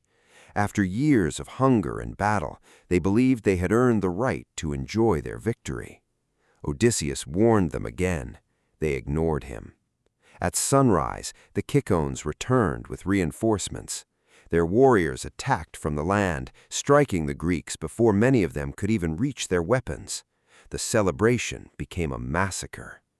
Odysseus gathered his men and fought his way toward the ships, but dozens were killed before the fleet escaped. 6 men from every vessel were left dead on the shore. 72 sailors who had survived Troy died during the first stage of their journey home. When the ships reached open water, the surviving warriors called the names of the dead 3 times. Then they sailed onward. It was the first warning that victory at Troy had not made them invincible. After 10 years, the war was finally over. Odysseus stood near the shore and looked toward the sea. Beyond the horizon waited Ithaca, Penelope, Telemachus, the olive tree bed he had built so many years earlier. He imagined walking through his palace again. He imagined holding his wife. He imagined seeing his son, who had been an infant when he left. The distance between Troy and Ithaca was not great. With favorable winds, the journey might take only a few weeks.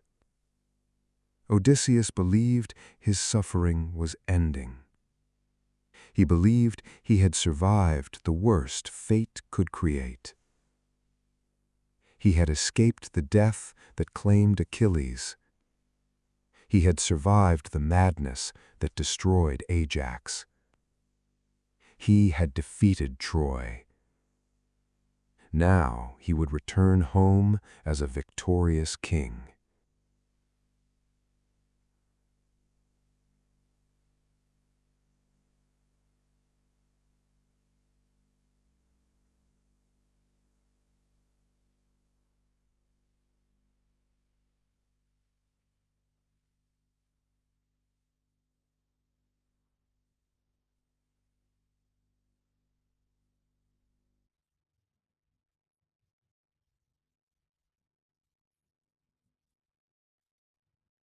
The fleet reached a fertile island filled with wild goats. Across a narrow stretch of water, smoke rose from a larger land. Odysseus and his men heard sheep moving through the hills. The sailors already had food and fresh water. They could have remained on the smaller island before continuing toward Ithaca, but Odysseus wanted to know who lived across the sea. His curiosity helped him defeat Troy. Now it drew him toward danger. He selected one ship and 12 of his strongest men. The other vessels remained behind while Odysseus crossed to the larger island. Before leaving, he carried a goatskin filled with exceptionally powerful wine. The drink had been given to him by Maron, a priest whom Odysseus had protected during the attack on Ismarus. The wine was so strong that only a small amount was needed to overpower an ordinary man. Odysseus did not know how important it would become. The men climbed through the hills until they discovered a massive cave. Outside were pens filled with sheep and goats. Inside, they found large containers of milk and shelves covered with cheese. The owner was absent. Odysseus's companions urged him to take food and animals and leave to the ship. They could leave before the cave's owner returned. It was the safest choice. Odysseus refused. Greek tradition demanded that a host welcome strangers, give them food, and sometimes offer a gift before allowing them to leave. Odysseus wanted to meet the creature who lived there. Perhaps he expected hospitality.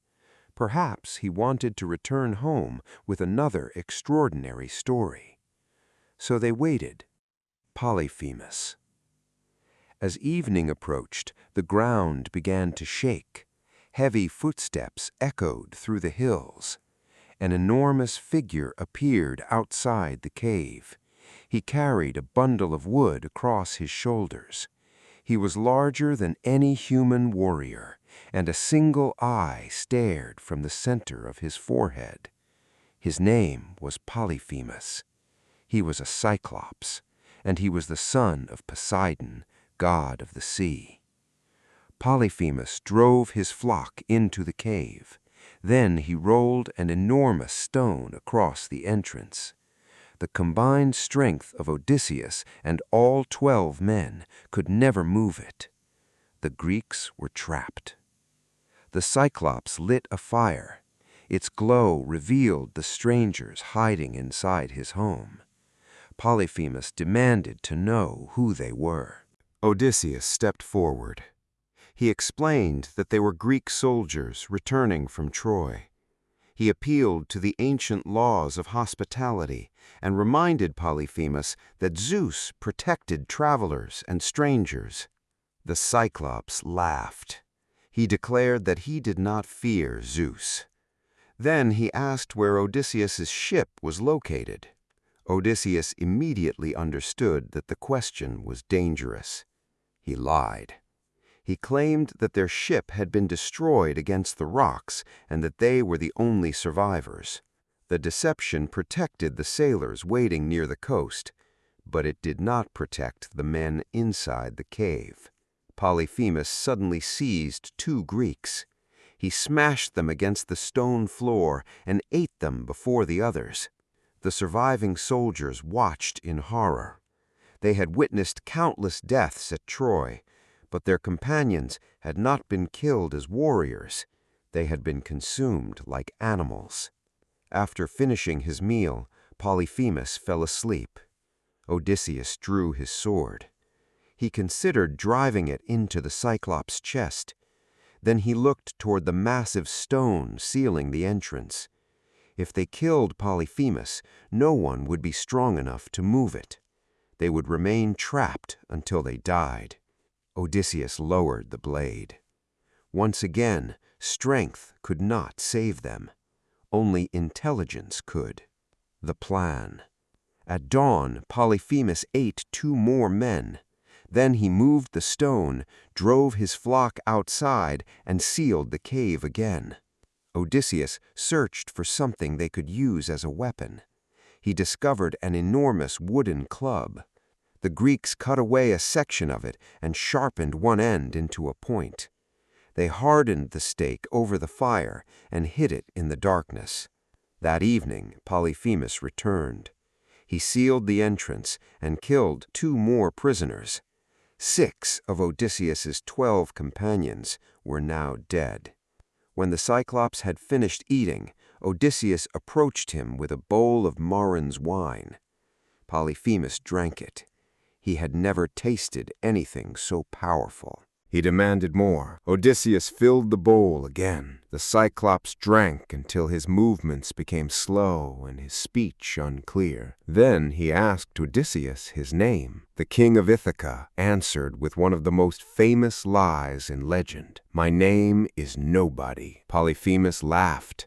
As a reward for the wine, he promised to eat Nobody last. Then the Cyclops collapsed into a drunken sleep. Odysseus uncovered the stake. The surviving Greeks heated its point until it glowed. Together, they lifted it above the sleeping giant. Then they drove it into his single eye. "Nobody is attacking me." Polyphemus awakened with a roar. His scream shook the cave. Blood and smoke poured from his ruined eye. The Cyclops reached through the darkness, trying to seize the men, but they scattered beyond his grasp. The other Cyclops heard his cries and gathered outside. They asked who was attacking him. Polyphemus screamed his answer, "Nobody is killing me." The Cyclops became confused. If nobody was attacking him, they believed his suffering must have come from illness or divine punishment. They told him to pray to Poseidon. Then they walked away. Odysseus's false name had prevented them from helping the wounded giant, but the Greeks remained trapped. Polyphemus rolled the stone away and sat across the entrance. He began releasing his sheep one at a time, touching each animal's back to make sure no man escaped by riding it. Odysseus developed another plan. The largest sheep were tied together in groups of 3. One Greek sailor held tightly beneath the middle animal of each group. Polyphemus touched the sheep's backs.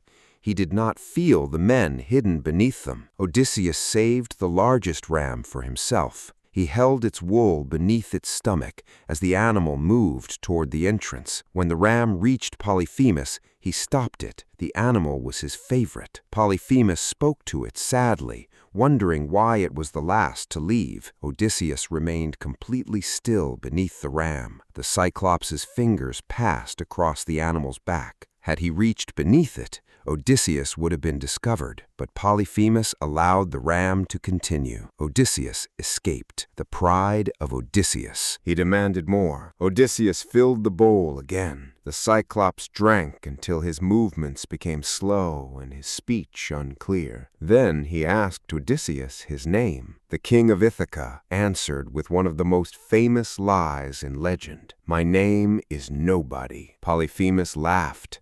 As a reward for the wine, he promised to eat Nobody last. Then the Cyclops collapsed into a drunken sleep. Odysseus uncovered the stake. The surviving Greeks heated its point until it glowed. Together, they lifted it above the sleeping giant. Then they drove it into his single eye. "Nobody is attacking me." Polyphemus awakened with a roar. His scream shook the cave. Blood and smoke poured from his ruined eye. The Cyclops reached through the darkness, trying to seize the men, but they scattered beyond his grasp. The other Cyclops heard his cries and gathered outside. They asked who was attacking him. Polyphemus screamed his answer, "Nobody is killing me." The Cyclops became confused. If nobody was attacking him, they believed his suffering must have come from illness or divine punishment. They told him to pray to Poseidon. Then they walked away. Odysseus's false name had prevented them from helping the wounded giant, but the Greeks remained trapped. Polyphemus rolled the stone away and sat across the entrance. He began releasing his sheep one at a time, touching each animal's back to make sure no man escaped by riding it. Odysseus developed another plan. The largest sheep were tied together in groups of 3. One Greek sailor held tightly beneath the middle animal of each group. Polyphemus touched the sheep's backs. He did not feel the men hidden beneath them. Odysseus saved the largest ram for himself. He held its wool beneath its stomach as the animal moved toward the entrance. When the ram reached Polyphemus, he stopped it. The animal was his favorite. Polyphemus spoke to it sadly, wondering why it was the last to leave. Odysseus remained completely still beneath the ram. The Cyclops' fingers passed across the animal's back. Had he reached beneath it, Odysseus would have been discovered, but Polyphemus allowed the ram to continue. Odysseus escaped. The pride of Odysseus. The surviving Greeks ran towards the coast. They reached the ship and immediately began rowing away. Odysseus had defeated a creature far stronger than any man. He had used wine, patience, a false name, and the Cyclops' own flock to escape. He could have left without saying another word. Polyphemus was blind. The ship was moving toward safety. No one knew the true identity of the man who had attacked him. But Odysseus wanted recognition. His crew begged him to remain silent. Odysseus ignored them. He stood at the rear of the ship and shouted toward the shore. He mocked the Cyclops and declared that Polyphemus had been punished for murdering his guests. The blind giant tore a massive rock from the hillside and threw it toward the voice. The stone struck the sea near the vessel. The wave pushed the ship back toward the island. The sailors begged Odysseus to stop. They had escaped. There was nothing more to prove. But Odysseus's pride had become stronger than his caution. He shouted again, "Cyclops, if anyone asks who blinded you, tell them it was Odysseus, son of Laertes, king of Ithaca and destroyer of cities." The name traveled across the water. Polyphemus now knew exactly who had defeated him, and he remembered an old prophecy. A seer had once warned him that a man named Odysseus would destroy his sight. Polyphemus expected a giant warrior. Instead, he had been defeated by a smaller man using deception. The Cyclops raised his arms toward the sea. He called upon his father, Poseidon. The curse of Poseidon. Polyphemus asked Poseidon to prevent Odysseus from returning home. But if fate required the king to reach Ithaca, he prayed that Odysseus arrive late, broken and alone. He asked that every member of Odysseus's crew die. He asked that every ship be destroyed. He asked that Odysseus return aboard a stranger's vessel. And he asked that suffering wait for him inside his own palace. Poseidon heard the prayer. Polyphemus threw another enormous rock behind the ship, creating a wave that pushed it farther away from the island. Odysseus and his men escaped. They returned to the place where the other 11 ships were waiting. The crews mourned the men who had died inside the cave. Odysseus sacrificed the Cyclops' largest ram to Zeus, hoping the king of the gods would protect the journey. But Zeus rejected the offering. The smoke rose into a silent sky. Odysseus had defeated Polyphemus through intelligence, but pride had transformed victory into disaster. Had he remained silent, Poseidon might never have learned the identity of the Cyclops' attacker. Instead, Odysseus had given the god everything he needed: his name, his father, his kingdom, and his destination. The sea itself had now become his enemy. The 12 ships sailed onward beneath gathering clouds. Ahead waited Aeolus and the mysterious bag of winds. Ithaca would soon appear on the horizon. Odysseus would come close enough to see the fires burning upon his homeland. Then, because of one moment of suspicion, the winds would carry him away again. Cannibal giants would destroy 11 of his 12 ships.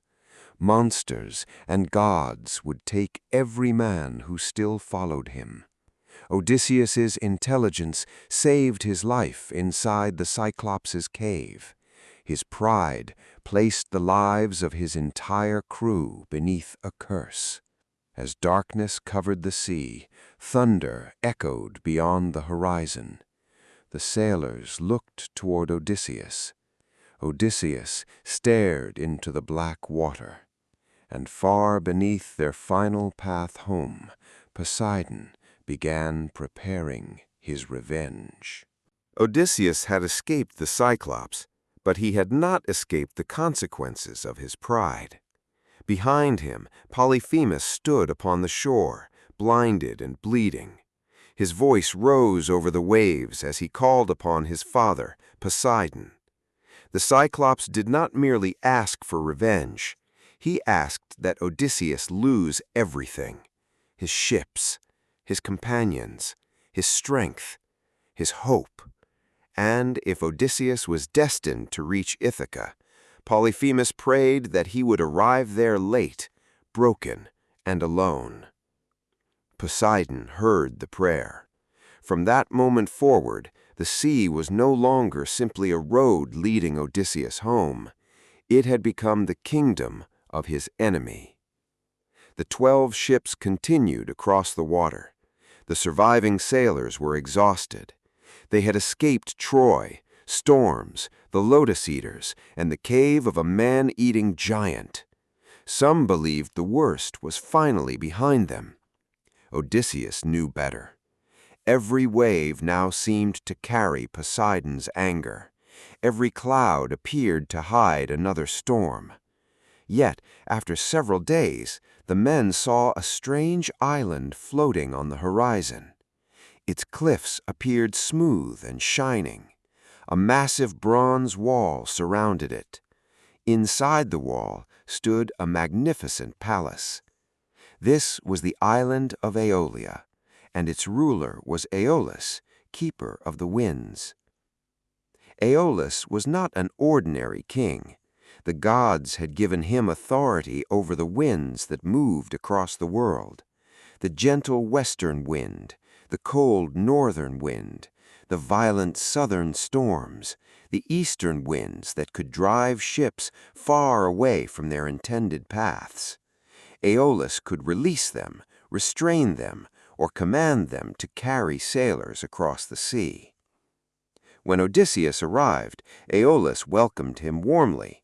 Unlike Polyphemus, the keeper of the winds respected the laws of hospitality. He gave the Greek sailors food, shelter, and safety. For an entire month, Odysseus remained in Aeolus's palace. Each evening the king asked him about Troy. Aeolus wanted to hear how the Greek army had survived 10 years of war. He listened to the story of Achilles and Hector. He heard of the wooden horse. He learned how Odysseus had entered Troy and opened its gates. Odysseus told the story with pride. To Aeolus, he seemed like a man favored by the gods. At last, Odysseus asked for help returning to Ithaca. Aeolus agreed. He prepared a powerful gift. The keeper of the winds took a large leather bag made from the hide of an ox. Inside, he trapped every dangerous wind that might push Odysseus away from home. The storm winds fought inside the bag like living creatures. The leather twisted and shook. Aeolus tied it tightly with a silver cord and placed it aboard Odysseus's ship. Only one wind remained free, the gentle west wind.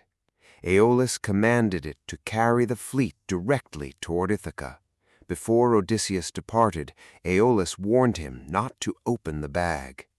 The imprisoned winds had enough power to scatter the entire fleet across the sea. Odysseus thanked the king. The 12 ships left Aeolia. The journey became peaceful. The west wind filled the sails. The sea remained calm. The ships moved steadily toward home. One day passed, then another. For 9 days and 9 nights, Odysseus remained awake. He held the ship's course with his own hands. He refused to trust anyone else with the bag of winds. He watched the stars. He studied the horizon. He thought of Penelope.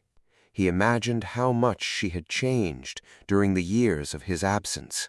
He thought of Telemachus, who had been an infant when Odysseus left. Would his son recognize him? Would Telemachus see a father or only a stranger wearing the scars of war? On the 10th day, the mountains of Ithaca appeared. Odysseus could see smoke rising from the homes of his people. He could almost recognize the shape of the coastline. They were close enough to see the fires burning on the island. After 10 years at Troy and months of danger at sea, Odysseus was finally near home. But exhaustion overcame him. Believing that the journey was almost finished, he lay down and closed his eyes. For the first time in 9 days, he slept. His crew gathered near the mysterious leather bag. Throughout the voyage, Odysseus had refused to explain exactly what it contained. He had guarded it constantly. The sailors became suspicious. They remembered the treasure taken from Troy. They remembered how kings and commanders often claimed the greatest rewards for themselves. Some believed Aeolus had given Odysseus gold. Others imagined silver, jewels, or sacred objects. They had fought beside their king for 10 years. They had survived the same battles.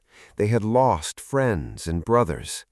Yet they feared Odysseus intended to keep the treasure for himself. Jealousy replaced obedience. Suspicion overcame reason. While Odysseus slept, the sailors untied the silver cord. The bag opened. The imprisoned winds exploded into the sky. The calm sea transformed instantly. Sails tore, masts bent, waves rose around the fleet like mountains. The ships spun away from Ithaca. The sailors screamed and fought to close the bag, but it was too late. Every wind Aeolus had captured was now free. Odysseus awoken to chaos. He saw Ithaca disappearing behind the storm. For one terrible moment, he considered throwing himself into the sea. Home had been within sight. Penelope had been only a few hours away. Telemachus was waiting beyond those mountains. Now the island was vanishing again. Odysseus felt something inside him break. He had survived warriors, monsters, and divine anger, but his own men had destroyed the greatest chance they had been given. Still, Odysseus did not surrender. He seized the ropes and helped control the ship. For days, the winds drove the fleet backwards across the sea. At last, the 12 ships returned to Aeolia. Odysseus went alone to the palace of Aeolus. He knelt before the keeper of the winds and explained what had happened. He begged for another chance, but Aeolus looked at him differently now. The first time, he had seen Odysseus as a hero favored by the gods. Now he saw a man cursed by them. No ordinary sailor could come so close to home and then be driven back across the entire sea. Aeolus believed that some powerful god had chosen Odysseus for punishment. He refused to help again. "Leave this island," he ordered. "I cannot protect a man hated by the gods." Odysseus returned to his ship, without the bag, without a favorable wind, and without hope from Aeolus. The fleet departed once more. This time, the sailors had to row. 6 days without wind. For 6 days and 6 nights, the men pulled at the oars. There was almost no wind to help them. Their hands became blistered. Their muscles burned. They slept only for brief moments. No one spoke of Ithaca. No one wanted to look at Odysseus. The men knew their mistrust had destroyed the journey. Odysseus knew that keeping the bag's purpose secret had helped create that mistrust. Leader and crew continued together, but something between them had been damaged. On the 7th day, they discovered a narrow harbor surrounded by towering cliffs. The entrance was so small that only one ship could pass through at a time. Beyond it, the water was completely calm. The cliffs protected the harbor from every wind. To the exhausted sailors, it appeared to be the perfect place to rest. 11 captains guided their ships through the entrance. They tied their vessels close together inside the harbor. But Odysseus hesitated. The high cliffs made him uneasy. The narrow entrance that protected the ships could also trap them. He kept his own vessel outside the harbor and tied it to a rock near the open sea. It was a small decision. It would save his life. The land belonged to the Laestrygonians, the land of the cannibal giants. Odysseus sent 3 men inland to search for food, water, and information. The scouts followed a road until they found a young woman drawing water from a spring. She was enormous. She was the daughter of Antiphates, king of the Laestrygonians. The Greeks asked her who ruled the land. She pointed toward her father's palace. The sailors entered the building. Inside, they found the queen. She was larger and more terrifying than her daughter. When she saw the strangers, she called for her husband. King Antiphates entered. The Greek scouts tried to speak. They attempted to explain that they were travelers searching for hospitality. Antiphates did not welcome them. He seized one of the sailors and killed him. Then he began eating the man's body. The 2 surviving scouts ran. They escaped the palace and raced toward the harbor. Behind them, the king called the other Laestrygonians. Giant warriors appeared from every direction. They followed the Greeks toward the ships. Odysseus saw the scouts running. He heard their desperate shouts. Then he saw the cliffs above the harbor filling with enormous figures. The trap became clear. The 11 ships inside the harbor had nowhere to go. The Laestrygonians lifted massive stones from the cliffs. They hurled them downward. The first boulder struck a Greek ship. Wood shattered. Men were thrown into the water. Another rock crashed through a mast. Then another vessel broke apart. The calm harbor became a place of destruction. The narrow entrance prevented the ships from escaping quickly. Men sat silently beside the oars. Some had lost brothers on the other ships. Others had lost friends who had fought beside them for 10 years. Odysseus stood at the rear of the final vessel. He had once commanded an entire fleet. Now he commanded one damaged ship, carrying a small group of terrified men. Polyphemus's curse was becoming real. The final journey of Odysseus. The destruction of the fleet was not the end of Odysseus's suffering. It was only the moment when hope became much more difficult to protect. The last ship eventually reached the island of Circe, a powerful enchantress. Circe transformed several of Odysseus's men into pigs. With help from the god Hermes, Odysseus resisted her magic and forced her to restore them. For a year, the sailors remained on her island. They ate, rested, and tried to forget the sea. But Odysseus could not forget Ithaca. Circe told him that before he could return home, he had to travel somewhere no living man wished to enter, the kingdom of the dead. Odysseus sailed to the edge of the world. There he performed a ritual and spoke with the spirits of those who had died. He met the prophet Tiresias, who warned him about the dangers ahead. He saw warriors from Troy. He saw Agamemnon, murdered after returning to his own palace. He saw Achilles, whose eternal fame had not made death feel glorious. Achilles told Odysseus that he would rather live as the servant of a poor man than rule over all the dead. And then Odysseus saw his mother, Anticlea. She had been alive when he left Ithaca. Now she was a shadow. Odysseus tried to embrace her 3 times. 3 times his arms passed through empty air. She told him that Penelope still waited. Telemachus had grown. Laertes, Odysseus's aging father, lived in grief.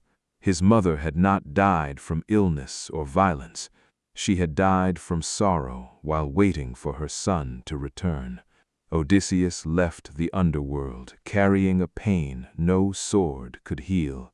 The final ship continued. The sailors passed the Sirens, creatures whose voices promised knowledge and beauty, but drew men towards death. Odysseus wanted to hear their song. He ordered his crew to block their ears with wax. Then he had himself tied to the mast. When the Sirens called to him, Odysseus begged to be released. His men obeyed his earlier command and tightened the ropes. They sailed past safely. Then came Scylla and Charybdis. Men sat silently beside the oars. Some had lost brothers on the other ships. Others had lost friends who had fought beside them for 10 years. Odysseus stood at the rear of the final vessel. He had once commanded an entire fleet. Now he commanded one damaged ship, carrying a small group of terrified men. Polyphemus's curse was becoming real. The final journey of Odysseus. The destruction of the fleet was not the end of Odysseus's suffering. It was only the moment when hope became much more difficult to protect. The last ship eventually reached the island of Circe, a powerful enchantress. Circe transformed several of Odysseus's men into pigs. With help from the god Hermes, Odysseus resisted her magic and forced her to restore them. For a year, the sailors remained on her island. They ate, rested, and tried to forget the sea. But Odysseus could not forget Ithaca. Circe told him that before he could return home, he had to travel somewhere no living man wished to enter, the kingdom of the dead. Odysseus sailed to the edge of the world. There he performed a ritual and spoke with the spirits of those who had died. He met the prophet Tiresias, who warned him about the dangers ahead. He saw warriors from Troy. He saw Agamemnon, murdered after returning to his own palace. He saw Achilles, whose eternal fame had not made death feel glorious. Achilles told Odysseus that he would rather live as the servant of a poor man than rule over all the dead. And then Odysseus saw his mother, Anticlea. She had been alive when he left Ithaca. Now she was a shadow. Odysseus tried to embrace her 3 times. 3 times his arms passed through empty air. She told him that Penelope still waited.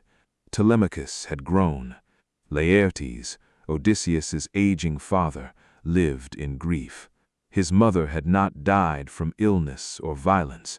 She had died from sorrow while waiting for her son to return. Odysseus left the underworld, carrying a pain no sword could heal.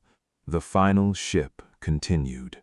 The sailors passed the Sirens, creatures whose voices promised knowledge and beauty, but drew men towards death.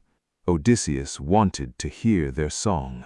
He ordered his crew to block their ears with wax. Then he had himself tied to the mast.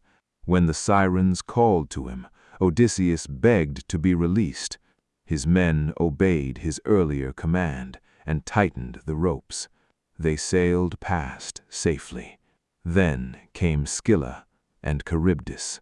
On one side of a narrow passage waited Charybdis, a monstrous whirlpool capable of swallowing the entire ship. On the other waited Scylla, a many-headed creature hiding within the cliffs. Odysseus chose the path beside Scylla. He knew some men would die. He believed it was better to lose 6 sailors than the entire ship. As the vessel passed, Scylla struck. 6 men were lifted from the deck. They screamed Odysseus's name as the monster carried them away. Odysseus later remembered it as one of the most terrible sights of his journey. He could not save them. He could only continue.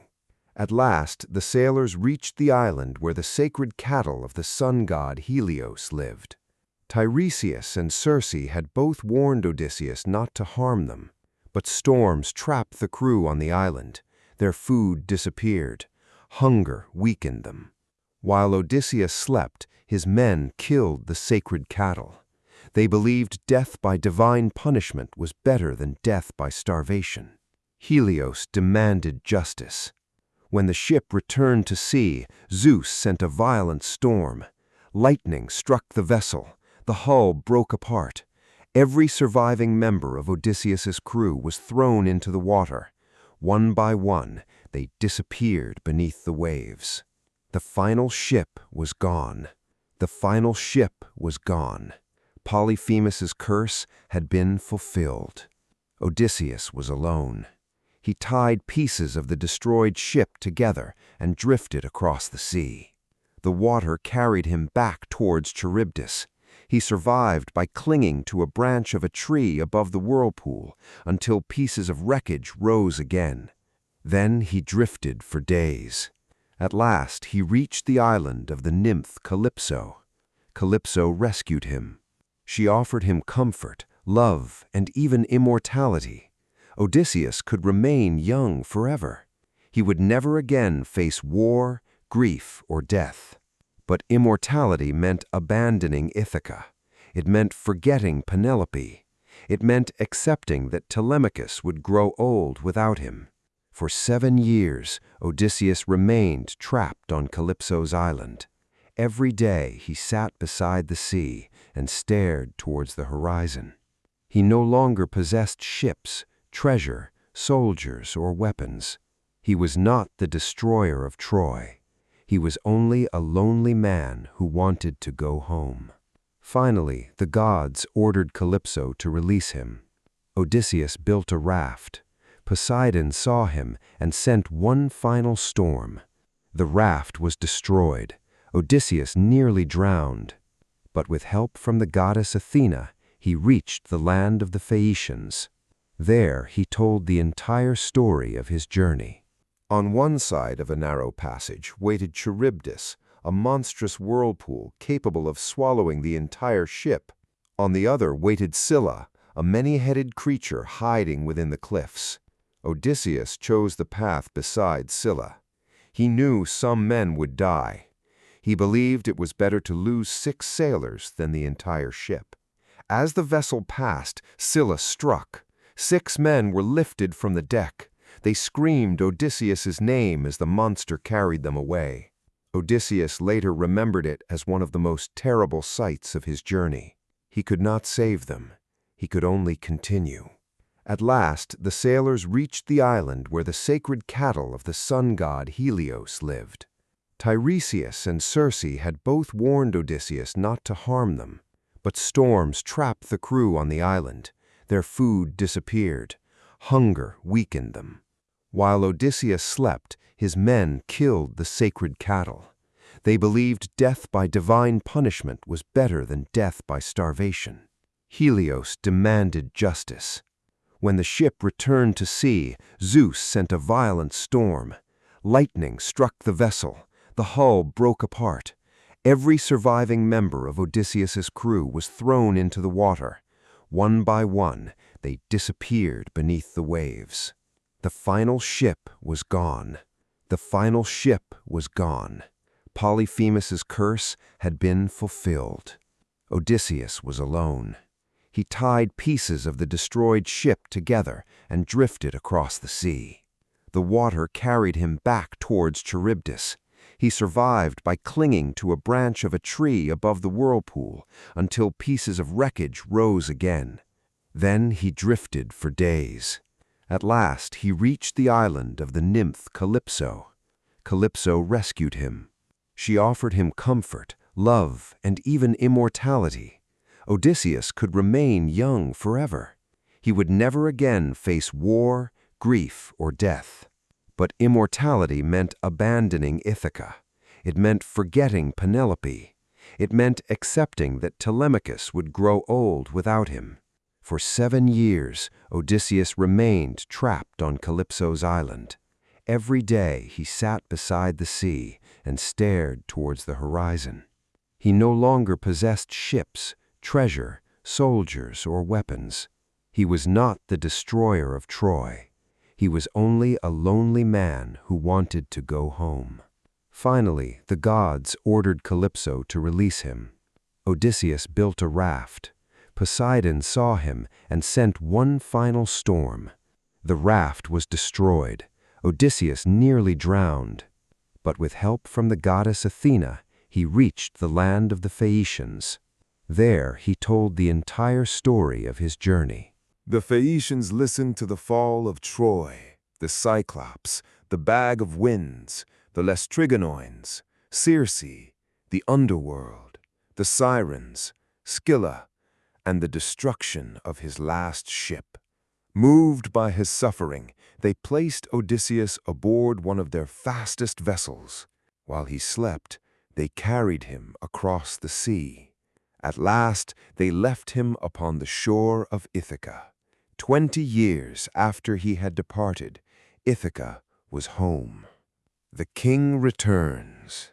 Ithaca was no longer the kingdom he remembered. More than 100 powerful men had occupied his palace. They believed Odysseus was dead. They demanded that Penelope choose one of them as her new husband.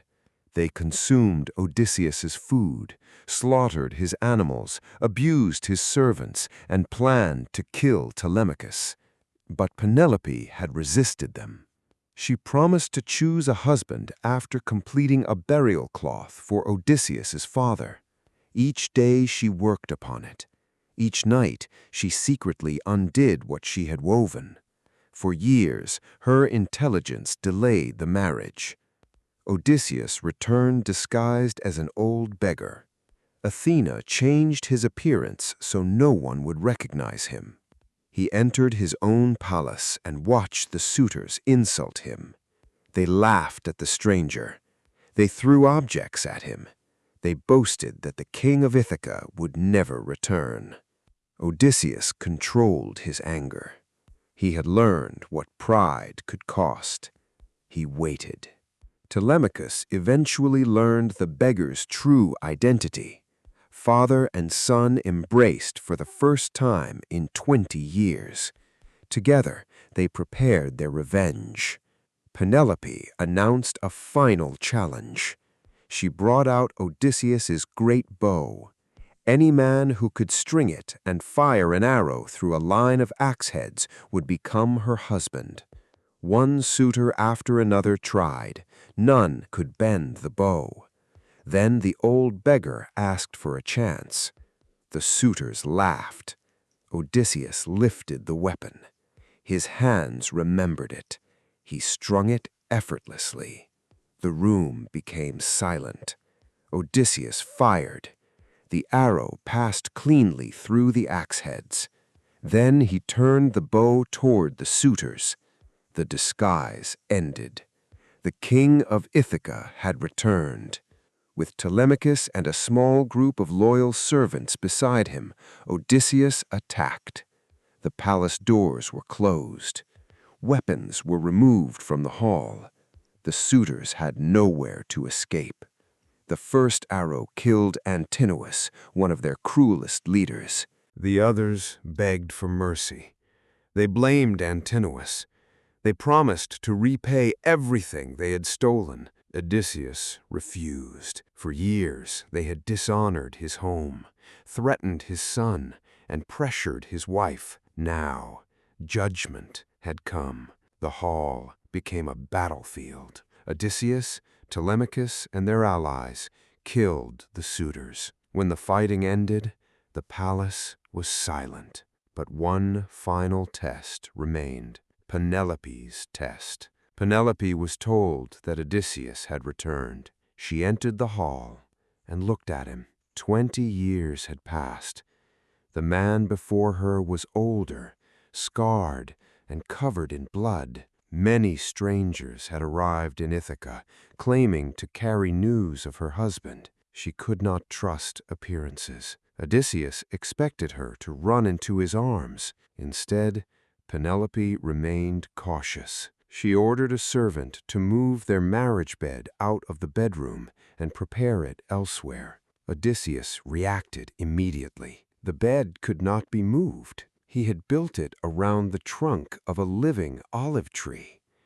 To remove it, someone would have to cut the tree from its roots. Only Odysseus and Penelope knew the secret. When he described exactly how the bed had been constructed, Penelope finally believed him. She ran toward her husband. After 20 years, Odysseus and Penelope were reunited. The olive tree had remained rooted in Ithaca. Their marriage had survived war, distance, monsters, temptation, grief, and time. Odysseus had finally reached the home he once believed he would see again within a few weeks. He had returned without his fleet, without his soldiers, without the treasure of Troy. But he had returned. Odysseus began his story as a king who believed intelligence could control fate. His cleverness prevented a war between Helen's suitors. The same oath forced him into the Trojan War. His mind discovered Achilles. His strategies protected the Greek army. His wooden horse brought down Troy. His false name defeated the Cyclops. Again and again, intelligence saved him. But intelligence alone did not make him wise. Odysseus's pride caused him to reveal his name to Polyphemus. His secrecy encouraged his men to open the bag of winds. His curiosity led him into dangers that could have been avoided. His choices saved lives. They also cost lives. Odysseus was not a perfect hero. He could be brave, loyal, dishonest, ruthless, patient, arrogant, compassionate, and cruel. That is why his legend survived. He was not a god who moved through the world without fear. He was a man who made mistakes, a man who lost almost everything, a man who continued moving even when the road home seemed impossible. Achilles chose glory over a long life. Agamemnon returned home only to be murdered. Ajax was destroyed by humiliation. Hector died protecting his city. But Odysseus survived, not because he was the strongest warrior, not because the gods always favored him. He survived because every time the world broke his plans, he created another one. Every time the sea pushed him away from Ithaca, he found a new path forward. His journey was never only about monsters or gods. It was about memory, temptation, loss, identity, and the human desire to return to the place where we truly belong. Odysseus traveled across the known world.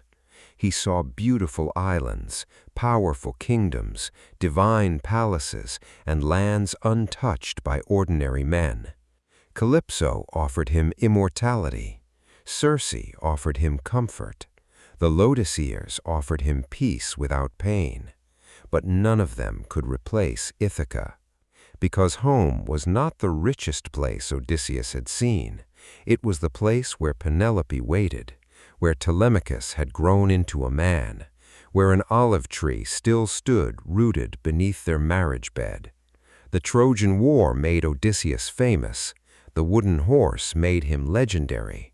But the journey home revealed who he really was: a warrior, a liar, a survivor, a husband, a father, and the cleverest mortal ever to challenge the will of the gods.